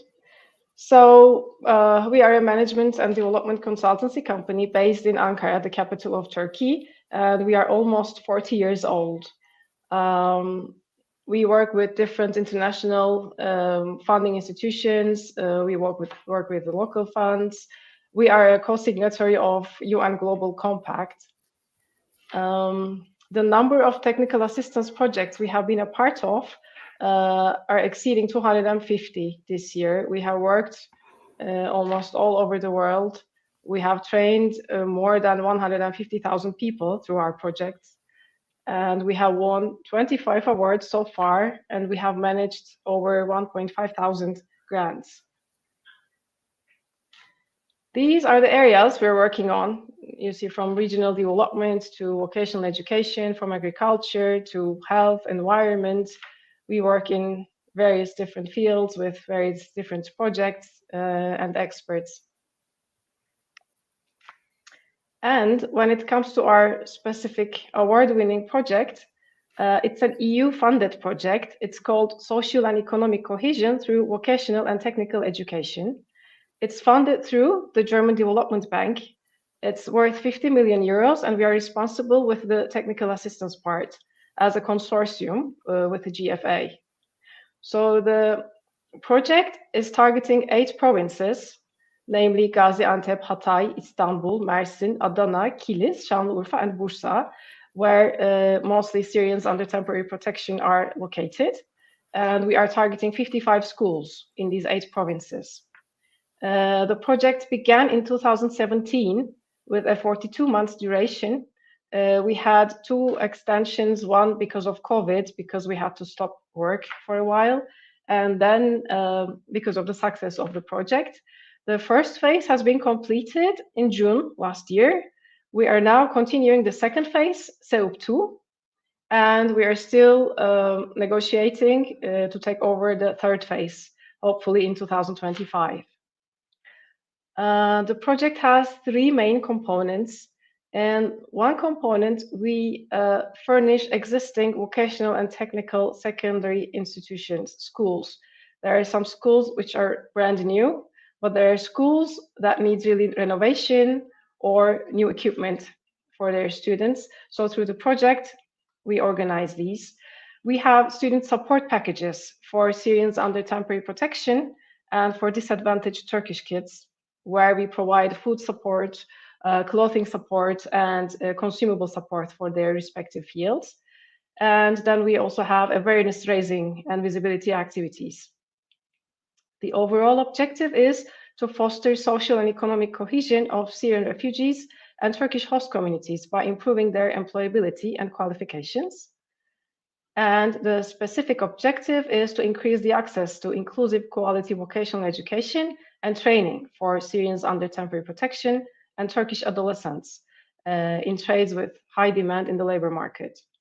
So our target groups are these Syrians under temporary protection, other disadvantaged Turkish students, and the final beneficiaries are these students, their families, and their environment, the wider community. The project has a website, seup.meb.gov.tr. It also has other social media channels with the same SEUP acronym, LinkedIn, Instagram, Facebook, etc. You can check.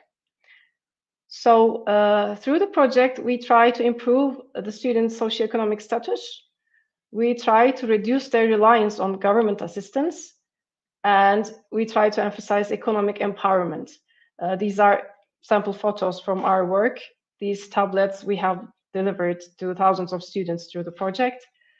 And another student who would like to specialize in the fields of information technologies when she graduates. We have had some findings throughout our work that I would like to share with you. There are financial difficulties we have observed, of course. Many Syrian households under temporary protection face financial challenges, and 30% of them cannot sustain their living without any external help. There are unstable financial conditions. Syrians working in the unofficial labor market experience instability.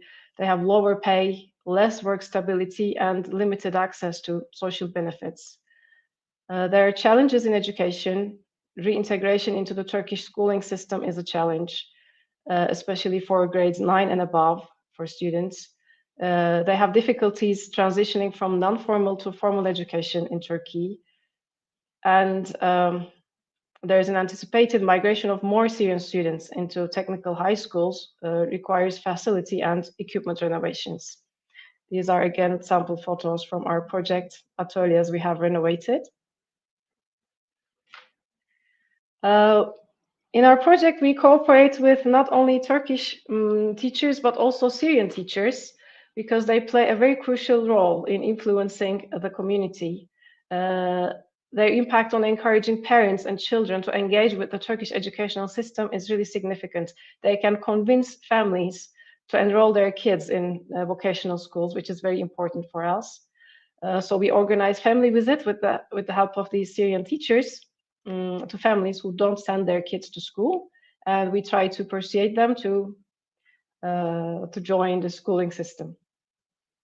But of course, integration of Syrian teachers into the Turkish system requires some careful consideration, which we do with the Ministry of National Education. Economic hardships in Syrian households contribute to children's failure to complete schooling. Almost 56% identify financial difficulties as their main cause of absence from school. And almost 13% of households state that their children are engaged in child labor, so they can't go to school. So our program implications, our diagnostics findings highlight economic, educational, and social challenges, inform TVET program goals, vocational training, educational improvements, and economic empowerment, and aim to address identified issues, enhance well-being, and promote self-sufficiency among Syrian refugees in Turkey and also disadvantaged Turkish kids. We have goals I can list for you quickly to improve the livelihoods of the SUTP community and the disadvantaged Turkish students, to reduce dependence on humanitarian and governmental support, to increase adaptability of Turkey's host communities in affected regions, to enhance employability, employment, self-sufficiency, and social integration. We provide vocational training for Syrian adults. After graduation, we try to integrate them into the Turkish labor market. So we sort of help them, pave the way for them to join a job in parallel to their field of education. So we enhance employability and integration into the Turkish labor market, and we improve quality of vocational education facilities for Syrian children by renovating the ateliers, the school buildings, by providing equipment for their workshops. We upgrade vocational education facilities, yes, as I said, and we also try to improve the post-graduation prospects for Syrian students. Again, examples from our renovated workshops and equipment. Other examples that we do through the project, we have training support for Syrian teachers. We try to motivate parents and students to embrace the Turkish educational system. We do this with the Ministry of National Education. They have quite a good network of people experienced in this field. So the Turkish teachers work with Syrian teachers, and this is organized in a very perfect way. We try to provide financial support and counseling for the students. And we try to reduce child labor and promote social integration. Again, these are examples from our students that we support.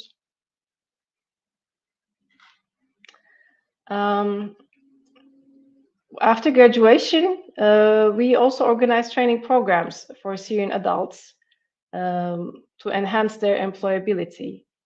And we offer them certification programs to validate their acquired skills and increase their opportunities in the Turkish labor market.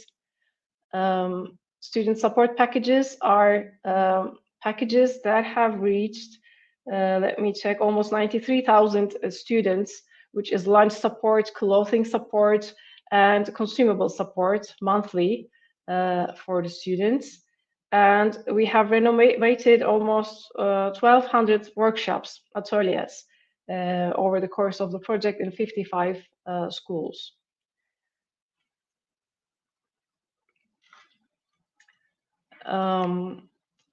So yes, these are the implementation methods that I have talked about. The collaboration between our project and the Turkish government, the Ministry of National Education, is quite strong. So the Syrian teachers are very well supported to be integrated into the Turkish educational system, and they help a lot, influence a lot to bring more students into vocational schools. The financial incentive is very nicely implemented to encourage Syrian children to attend schools instead of engaging in illegal child labor. And we also organize academic support for students to enhance their school attendance rates and academic achievements. Again, photos from our kids. So the total enrollment in project schools through our project increased from 53,400 students to 100 and almost 10,000 students in the last school year. These are figures we are very proud of. So it confirms the increased reputation of TVET schools amongst the community. And the enrollment of Syrian students increased by 135%, from almost 2.5 thousand students to 5.5 thousand students almost. And the number of very high female students also makes us very proud of the project. And finally, these are sample photos from the events we organized at schools, from the distribution of the student support packages, our family visits, and gatherings we organized with the kids we work with. This is briefly what we do. So thank you for listening. I think I'm back. It's on screen, isn't it? Yes. So thank you. If you have questions, we're here. Yeah, thank you so much. Ahu, yeah, you're back. So for just a moment. So really proud of your work too. And congratulations again. Thank you. Wish you best of luck and more great projects like that in the future. And I was also so happy that we could give you this award specifically this year, because I know that you're celebrating 100th anniversary of the Turkish Republic. So yes, so this is a Thank great you. contribution from your organization. Thank you. Congratulations again. Thank you very much. Thank you. And now, yeah, we will be introducing the second award. And to do that, I would like to welcome here the board member, one of the board members of our foundation, Al-Salem Foundation, also chair of CMC Kazakhstan, where everything started. She will introduce the next winner. Gulsum, please join us. Hi. Hello. Hello from Kazakhstan. Happy to be here. Thank you so much. Don't not remember how long, how many times, I mean. And I am honored today to introduce the next winner of the International Award for Excellence in Consulting in the category of Global Leadership. And the award goes to the CMC Ukraine, All Ukrainian Association of Consultants. Also would like to say that CMC Ukraine is receiving the special award for Ukraine. Right. Well, as I explained, yeah, we this year we are also introducing the award for Ukraine, for those organizations that contribute to Ukraine's victory in the war. And we really all thought that CMC Ukraine, the All Ukrainian Association of Management Consultants, with their projects does amazing work in these harsh conditions to keep moving, helping consultants, businesses, people. And for that, of course, they deserve award for Ukraine as well, in addition to the award for excellence in consulting in the category Global Leadership. Thank you so much. And I would like to bring here Olga Trofimova, who is the president of the foundation. Oля, hello, and congratulations. Thank you so much. Thank you. Do you hear me? Glad to see you, Gulsum. Yeah, many time not to see. And thank you so much, Victoria, for such an introduction, and Gulsum also for your announcing us as the winners. I'm happy. And I also do remember when first time we saw about this award, and actually it was in 2014 when the war started, when the first occupation and invasion of Russia was in Ukraine, and it was exactly in 2014. And do you remember that big forum and celebration of international award and consulting without borders in Kiev, in Ukraine? So hopefully next year we will have such a chance again to have this award in Kiev. So you're welcome, but for this some work should be done. So may I present already our organization and our project?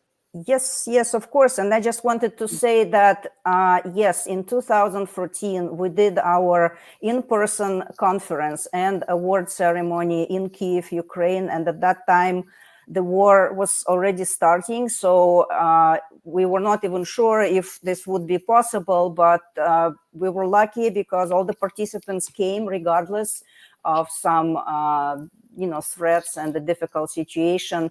And it was a great event. Thanks again to all Ukrainian Association of Management Consultants. I worked with Elvira at that time a lot, and she was really, really helpful and with this event. And I'm just very sorry that after all these years, the situation in Ukraine is still so hard. The war continues, and I really, really hope that it will all be finished soon, and we will be back in Ukraine very soon. Thank you so much. And I know that many our members of our communities are online, including Elvira and other our participants. So I definitely would like to thank all of them for these efforts and for their job and for their, really, we were really supporting our clients, our companies, and of course each other. So thank you to be all together, and of course let me talk about our organization, and of course about our community and what we did to have such a brilliant award which you gave for us. Again, thank you. And I think, again, it's a big honor and big responsibility, actually, to be here. So you see my next slide, right? Yes. Okay, good. So again, we are community, and this is probably not so often when global awards given not to commercial consulting organization, but to non-profitable organization. It's actually quite correlated to the name of today's event, because we already heard about today that is about volunteering, about quickly and efficiency project and so on. So we would like to share you such a project and such a community which we have. Well, you're welcome to our web with all our news. Thanks for our team who update everything. And of course, our most values, it's trust between each other, because without trust, we wouldn't be possible to do any common project, and of course to have such a results and supporting resilience of Ukrainian companies. We were organized in 2011, and we are members of ICMCI, as you know, and from already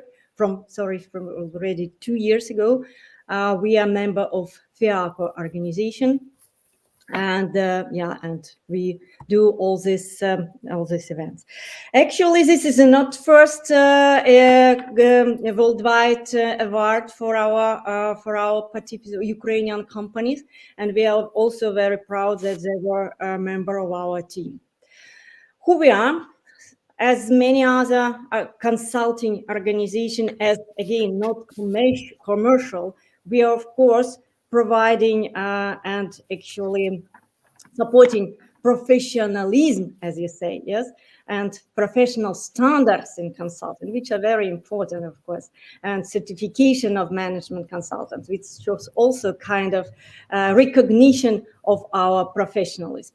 And the point is that when the war started, that we really should support with professional standards and definitely support our companies in a high level. What we did just before the war in 2021, we had a business consulting school with 35 consultants from Azov region, which is fully occupied right now. And those consultants were with us, and we also supported companies. As you see, 400 applications from Azov region to be supported by GIZ and other organizations just before the war. And exactly in the evening on 23rd of February, as you see, just in 18 o'clock, we were celebrating certification of 35 new management consultants from Azov region. Probably most of you know what happened in 24th of February. And what we did. Actually, again, everybody has his own choice, and we always do our choice, right? So our choice was to announce general mobilization of management consultants. And actually, more than 100 consultants joined us for this announcement, for this call for mobilization. We have started, of course, with a volunteer project. First of all, it was kind of survey for recovery of Ukrainian economy, because we should realize and we should understand what is going on with the business. Of course, we wanted to support our businesses. Then we have started volunteer project recovery management, which actually we still have, and we still, it's already will be third wave of this recovery management projects for our clients, for our companies. It's very difficult to say clients because it's already also part of our community, CMC for Ukraine community. That's why we exactly call it as CMC for Ukraine. And already in April 2024, we initiated and were supported by GIZ to start the project. It was actually the time when nobody knew what to do. No one organization, no one, I mean, most of them just escaped or just stopped the activity or just hold the activity. But in April, we had already mobilized 100 consultants. And in April, we already submitted our proposal, and we had this project. Actually, it was mostly volunteer-based because it was really just symbolic. But still, we had a chance to support our 500 companies who applied. Actually, 440 was at the end. I mean, some of them skipped some activities. And of course, our team, each other. So what we did was, for the beginning, of course, we had kind of coordinators of the project, which, again, taking into consideration uncertainty situation, right? So really quickly, and we didn't have methodology because such a kind of methodology didn't exist. So it was kind of Uberization of management consultancy services, which was short, which should be delivered in different conditions, even in condition of blackout. Can you imagine it? I mean, everybody could imagine what does it mean to provide services online, but can you imagine the providing services during the blackout? So we can. So at the end, as you see, we had this project until the end of November. Yes, we have developed such a kind of Uberization of management consulting methodology. We have, of course, standardized consulting services because Without such a preliminary standardization, it wouldn't be possible. And yes, we supported more than 100,000 people, which were employees of 440 companies. And yes, we supported each other, 60 consultants, and actually, again, half of them was from Azov region. Well, this is kind of loop or methodology of our Uberization of CMC for Ukraine consultancy services. But again, it was based on our trust, transparency, sharing of information, experience, sharing our knowledge, sharing what to do with this or that companies. And yes, and we supported and we did a lot of good results, which probably we didn't have time to share all of them, but we have really good feedback from our companies.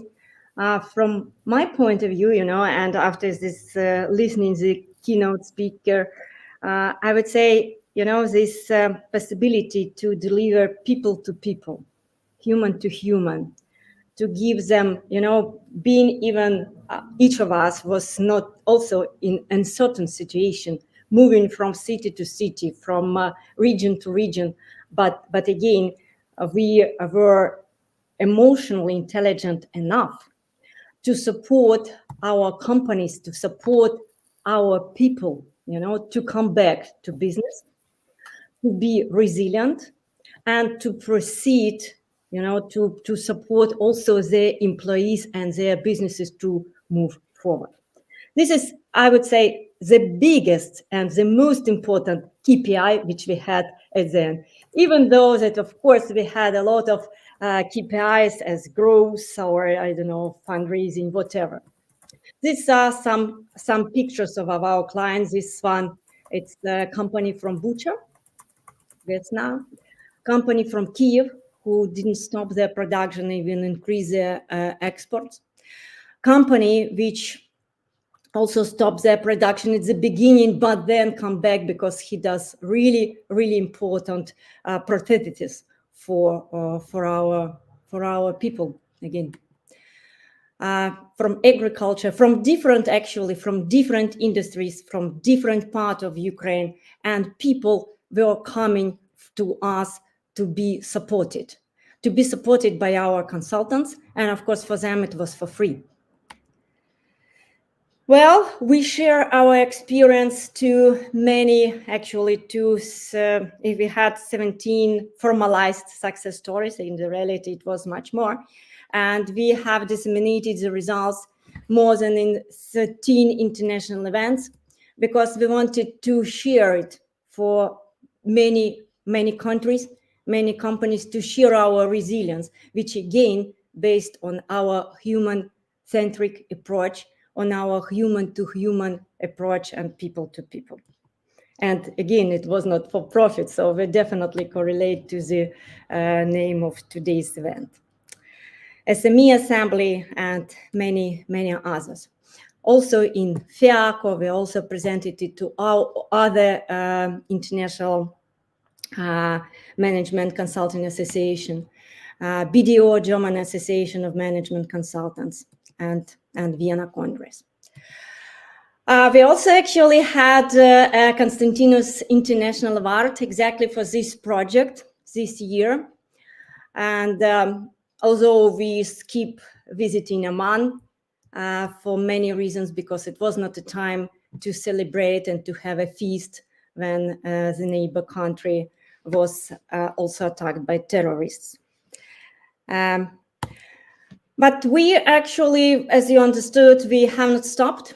We proceed our activities again as CMC Ukraine, not only as each of us as personal consultant, our commercial companies, because all of us actually has experience exactly in management consulting as a business, as a profession.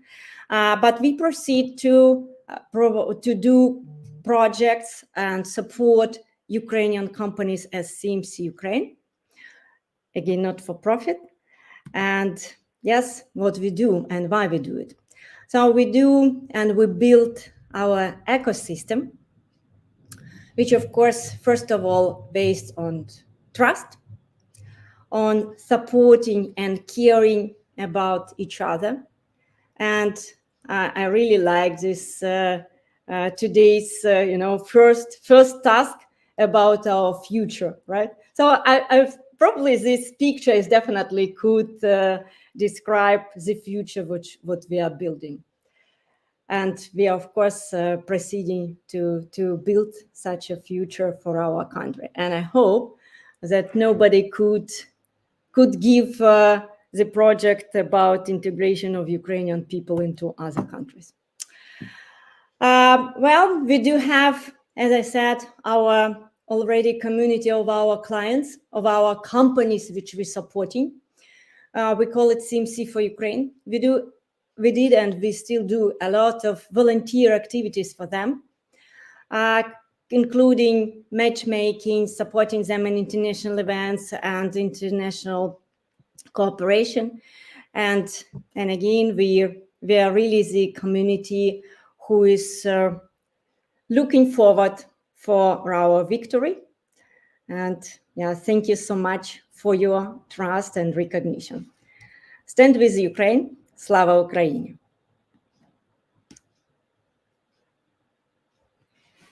Slava Ukraini.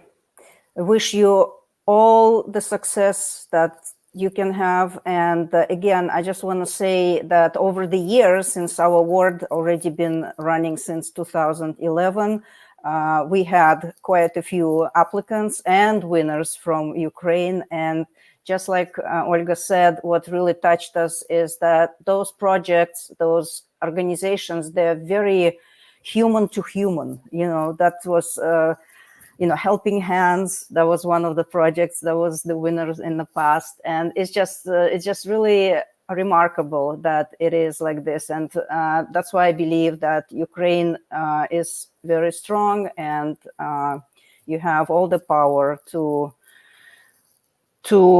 win the war and to rebuild the economy and make it better, if I can say so, because you are such strong people. So congratulations again, and best of luck. I look forward to sorry, I just wanted to put the logo one more time, but I just look forward to many more applicants from Ukraine, and so we'll be very happy to review the applications and, of course, award our award to you, to your companies and individual consultants. Thank you so much, Olga, for your participation. Thank you, and you're welcome to Ukraine. Would love to. I was born in Ukraine, so that's where I am. I was born there. I have a family in Ukraine, so I really hope that I can visit soon. Thank you. Okay, well, our next award will be presented by, again, one of members of Gabriel Al-Salem Foundation's board, and this will be Ron Finch, who is joining us today from Italy, I believe, although he is originally from Canada. That's correct. And Ron, thank you so much for finding the time to be here with us and to supporting our awardees. Well, their projects are not new to you because you had the chance to review them all. So please tell us who is the next winner and in which category. Thank you, Victoria. No, I'm honored to present the following award for the International Excellence in Consulting in Environmental Responsibility category, which goes to Taj Hydro from Tajikistan. And we'd like to invite Jovid Gulumikidinov, sorry about that, to present the project and accept the award on behalf of this exciting project that you have underway. Jovid Gulumikidinov. Hello, everyone. Welcome. Yeah. Thank you. Yeah, my name is Jovid. I'm director for Taj Hydro Consulting. Well, first of all, I would like to thank Gabriel Al-Salem Foundation for selecting our company as a receiver of this award. And we are deeply honored to receive the award for the excellence in consultancy 2023 in the environmental responsibility. I would like to thank our brilliant and outstanding team who provided unconditional support and excellent performance. And needless to say that the client of this project, Pamir Energy company, has contributed equally to the project. And I would like to express our deepest gratitude to EBRD team in Tajikistan for their continuous support in the development of consulting community in Tajikistan. Being honest, the journey for the project accomplishment and the subsequently toward this award was not easy, as we faced a lot of hardships, but together we overcame every problem and challenges which we had, and they became a milestone for us. The project is also very close to my heart because it's about innovating means and methods to provide vulnerable population with a clean energy and ultimately supporting sustainability. The entire journey was a kind of learning experience for all of us. And with the success of the project, we are more energized and charged up to take new projects which would work for the benefit of our country and environment. Once again, thank you very much. And yeah, I had a small presentation, just a few slides about the project itself and our company.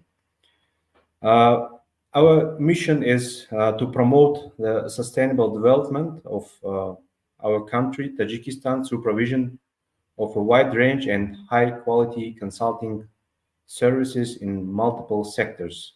Our company was established in 2010 jointly with the Sigro Group and Norsk Energy, and in 2 years there was a spin-off from Norwegian funding, and we became an independent consulting company. Today, Taj Hydro Consulting, with its project references and highly qualified team, is one of the leading consulting companies in energy sector of Tajikistan. What we do is feasibility studies for small hydropower plants, transmission lines, substations, and solar stations. We do environmental analysis, project management, capacity building, regulatory advisory, and financial advisory. Our clients, mostly Ministry of Energy and Water Resources and local energy utilities. Our projects mainly funded by the IFIs, local IFIs. Within 12 years, we have implemented 30 plus projects. We have 25 permanent staff and 10 temporary. We have a database over 200 local consultants and 50 international consultants. The project for which we are receiving this award is a World Bank project called Tajikistan Rural Electrification. The objective of the project is to connect households in some of the poorest and most remote areas of Tajikistan to electricity, thereby providing them with the opportunities to engage in economic activities and strengthen human capital. The main contractor is a Spanish company, Mercados Areas International, and we are acting as a subcontractor for this project. The beneficiaries of the projects are 8,300 people in 35 villages. There will be 8 SHPPs constructed, and in the rest of the villages, we'll be installing solar panels. Altitude of the project is 3,000 plus meters. It's very hard to reach areas. The project itself was divided into 2 phases. The phase 1 is already completed, and this phase 2 is ongoing. Yeah, the hardships of the project is, so the project scope has doubled because of the long distance between households and the need of additional design preparation, because we have calculated that there will be a lot of losses if we do only one load base for each village.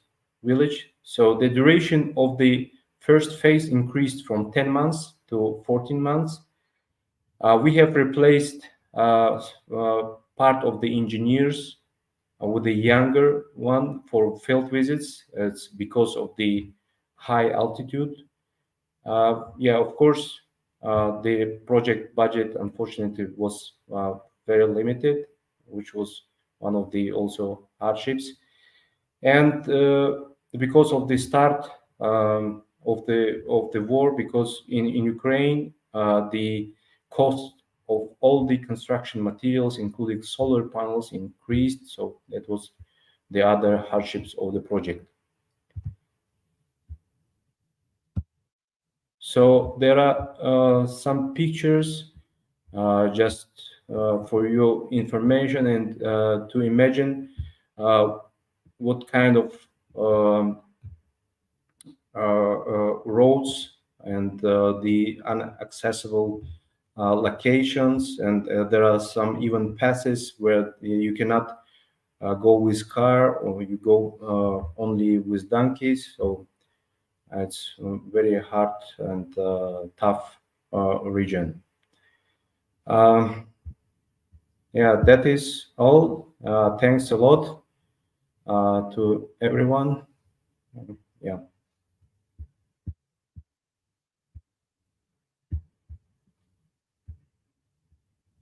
Sorry, Victoria, you are muted. I cannot hear you. You're right. Yeah, I muted myself because it's apparently I'm making noises when people talk. I don't want to interfere. But I was just saying thank you so much for presenting this project, for sending it first of all, and then presenting it today. You know, all countries in Central Asia are particularly dear to the heart of everybody at this foundation, because Gabriel Al-Salem worked as director of EBRD Business Advisory Service. That's how it was called at that time. And it included his work in Tajikistan as well. And I know the team there, and they're still there, the EBRD team. And I love them dearly. I traveled there a few times. And of course, for me, it was so personally important that we got a winner from Tajikistan. So I would like to wish you all the very best in all your work, amazing work that you're doing, you know, big work, and best of luck. Thank you so much. Thank you so much, and good luck to you too. Thank you. Thank you. I hope I will be back in Central Asia sometime, and in Tajikistan as well. You are always welcome to Taj Hydro as well. Yeah, thank you. Thank you, Judith. Okay, we are going to our fourth winner, but not the last one yet. So, and this winner, I would like to introduce him myself. Let me just make sure that he is there. He is in the studio. And I would like to announce that International Award for Excellence in Consulting in the category Human Rights Youth Integration goes this year to Dr. Sunil Abrol. His company's name is ICPR Consulting, and he is in New Delhi, India. And I was very happy when we received your application. And I'm very happy that we are able to present this award to you. Please come on stage. Hello. Thank you, Victoria. Thank you so much. Let me take this opportunity of thanking the Gabriel Foundation and you, Victoria, for the opportunity and the honor to all of us. We are honored on the award that is being bestowed on us. I do not have a formal presentation, but I'll take a couple of minutes to introduce the organization and the project. Yes, please. ICPR is the Institute for Consulting and Productivity Research, and we are based in New Delhi, India, as Victoria mentioned. We are primarily engaged in the business of education, training, and consulting in the area of productivity and skill development. So we provide consulting services in the entire ecosystem of consulting, of skill development activities, and the project that we are going to talk about is in the area of developing skills for employability. We also offer online courses and programs in the area of productivity. We also do training programs which are related to consulting services, for example, consulting skills, and also related to specific areas of productivity improvement. With that background, let me now share with you the project that has won the award. The project was basically focused around creating employability. Employability for people, the youth who have qualifications, but they are not employable. They don't get jobs because having a qualification is not good enough for the employer. Employer is looking for people who can do the job. And unfortunately, the education system most countries have gives them knowledge but doesn't give them the skills. And that was the reason we thought about implementing the model of degree apprenticeship. The degree apprenticeship model is a model which allows people to do both learn as well as earn, which means the students can, while learning the knowledge and the skills, can also earn some stipend which will make them independent and not dependent on their parents or other sources for funding the education.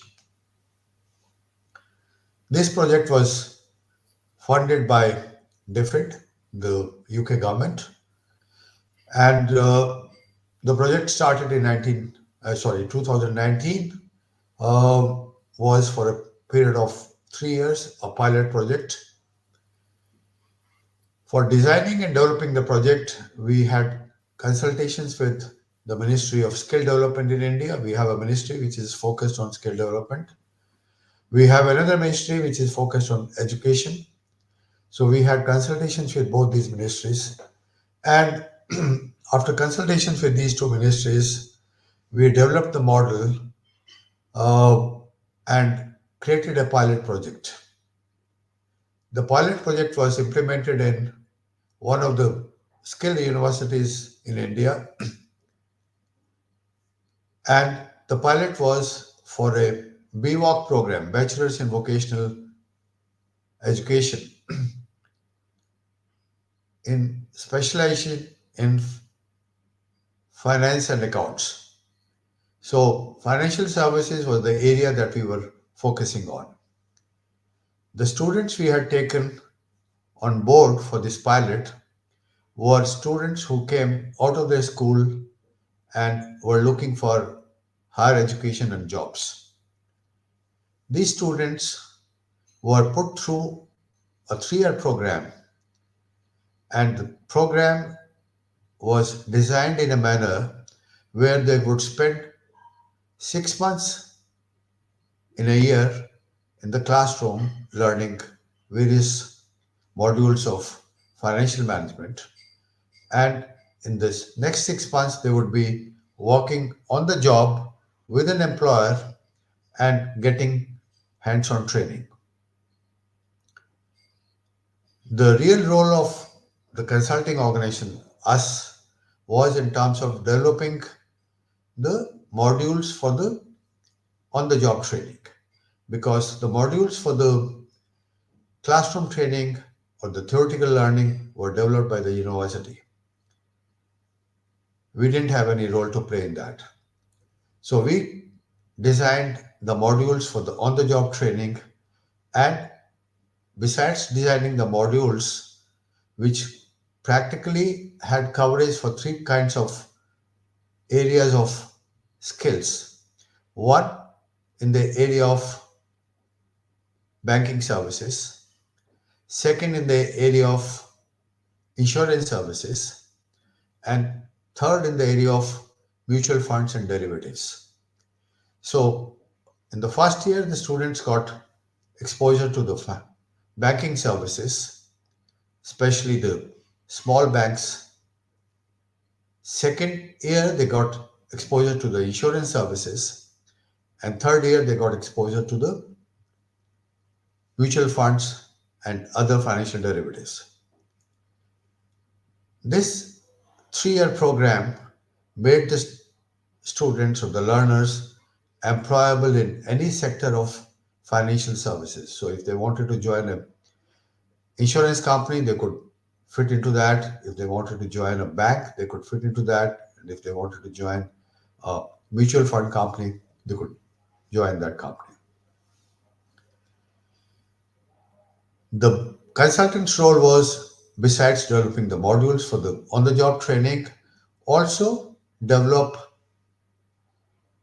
the different kind of parameters and the formats for assessment of learners on the job, which means that while they were on the job training for 6 months, what kind of assessment will happen, what will be the criteria, how it will be done. All that was designed by the consultant. In addition to that, the consultant also did training of trainers, which is the faculty members of the university in terms of their role. Number 2, training of assessors, people who would assess the students both in the classroom learning as well as on the job learning. And finally, which is unique to the project, was the training of mentors, the industry experts who were imparting training to the students on the job or while they were working in the workplace or the employer. At the end of this project, we had a great success because prior to this kind of a model being implemented, not more than 10% of the students would be employed immediately after their graduation.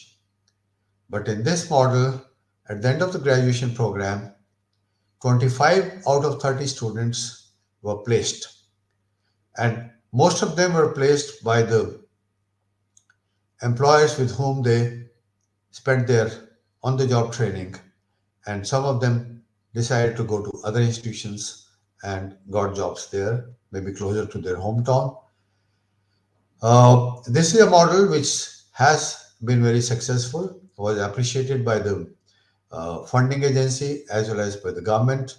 In fact, the recommendations of this project were submitted to both the Ministry of Skill Development and the Ministry of Education, and has become the basis and the foundation for the new education policy by the Government of India, wherein degree apprenticeship has been provided as one of the modules for creating employability. With that brief, I'd like to thank once again Gabriel Foundation and Victoria for the opportunity to us. I'll be happy to answer any questions. Thank you so much. Thank you so much, Dr. Sunil, for attending, for submitting your great work, helping youth employability and integration. And it's wonderful that we are able to give you this award. And thank you for your time joining us today. It's already late in India. Yes, it's dinner time Sorry, for us. Yeah, sorry we kept you no up problems. to It's a this pleasure. time. It's a pleasure. It's an honor Okay, for me. thank you so much. Well, wonderful. Well, Donnie, our keynote speaker, says, congratulations, Dr. Sunil. So Thank you. we look forward to staying in touch. So, and Sure. learn more It's a about pleasure for me. your work. And if you have any interesting projects, please, we're here. We're always welcome projects for review. Well, yes, I and look whatever. forward to collaborative opportunities with other organizations and working with Gabriel Foundation also in future. Thank you so much. Thank you. Thank you. Have a good evening.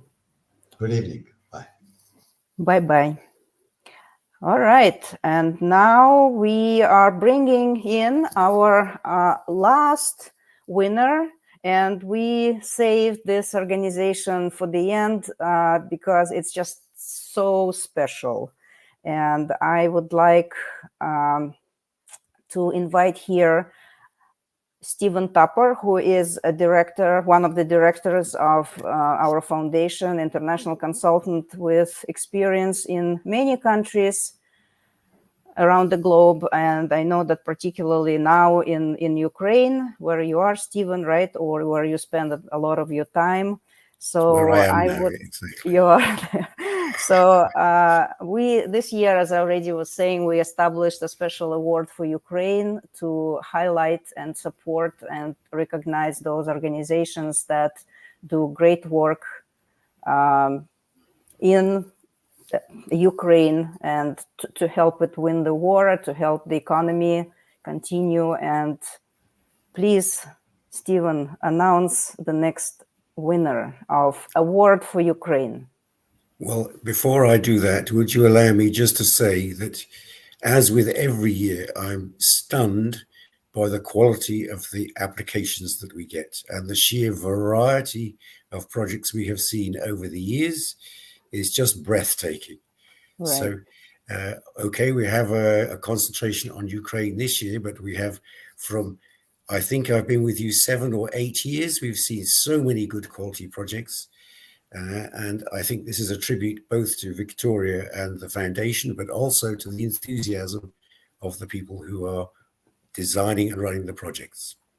Now, this year, I want to introduce for a special award for Ukraine, an organization in Vinnytsia called Logo Club, with whom I have been working now for about 18 months. And they are not providing consultancy to other companies. They are providing consultancy to families with children who have special needs. So the special award for Ukraine this year goes to Logo Club.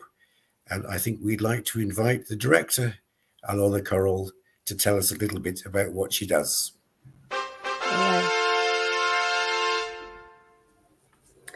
Thank you very much for the introduction, Stephen. It is an honor and a pleasure to speak to the representatives of Gabriel Al-Salem Foundation today. It is an even greater honor to receive the award for our work in Children's Center Laga Club.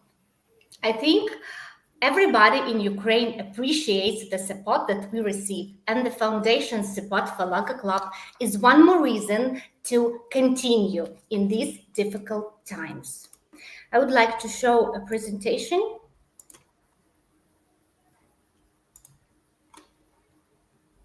Okay, thank you.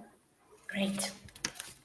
So Laga Club was founded just over 4 years ago to help children with speech problems that made it difficult for them to socialize and communicate. However, due to COVID and war, the range of problems that children experience has become broader and more complex. We now have more and more work with children with special needs who have more than one condition, requiring consultations and treatment by our specialists. So we have children with speech, language, and communication problems, behavioral issues, autism, and ADHD. All of these problems should be treated in a holistic manner, centered on the specific child. We also conduct various group activities to ensure the socialization of children and their comprehensive development. Laga Club has speech therapy and inclusive laboratory where practical classes are conducted with students from Vinnytsia State Pedagogical University. Nowadays, we have 22 specialists, and I know that they are watching now. Thank you very much for your trust and for your work. We work with about 350 children every month. Each child is diagnosed individually and each has an individual treatment plan. Sometimes treatment lasts for several months, but the results are very encouraging. To date, we have treated over 4,500 children, and with your support, with the support of our sponsors and your encouragement, we look forward to help many more. I would like to finish by showing you a short film. Although it is not a professional film, I would like to show you a video clip from our everyday's life in Children's Center Laga Club. It shows our passion for what we do and the love we feel for every child. Of course, if you have any question, I will be happy to see them in the chat. And once again, thank you very much for recognizing our hard work. Thank you, Alena, for this wonderful presentation. And let me start the video. It's really, really beautiful. Thank you.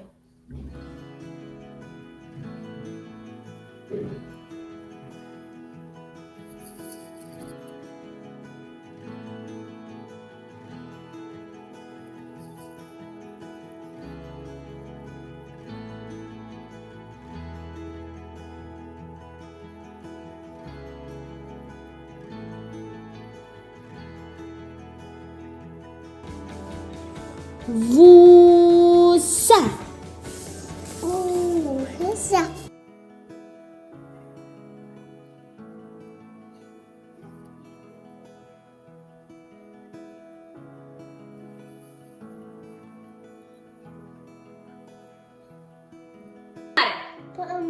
Сонце.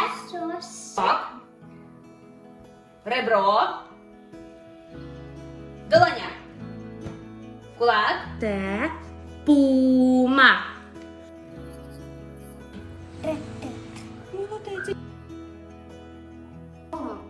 Є звук ши чи нема? Нема. Молодець. Є. Молодець, йдемо далі. Одну ніжку і другу ніжку. Супер. Давай далі.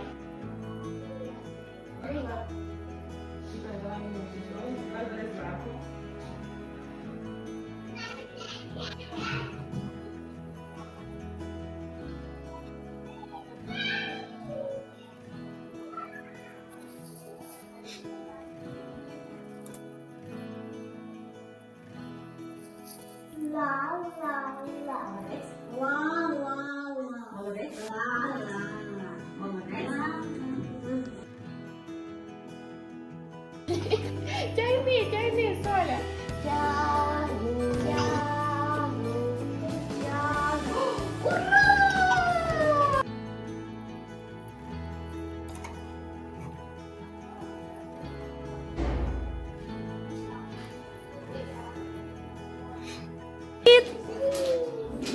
Привіт! Тебе як звати? Помахай мені ручкою так. Молодець!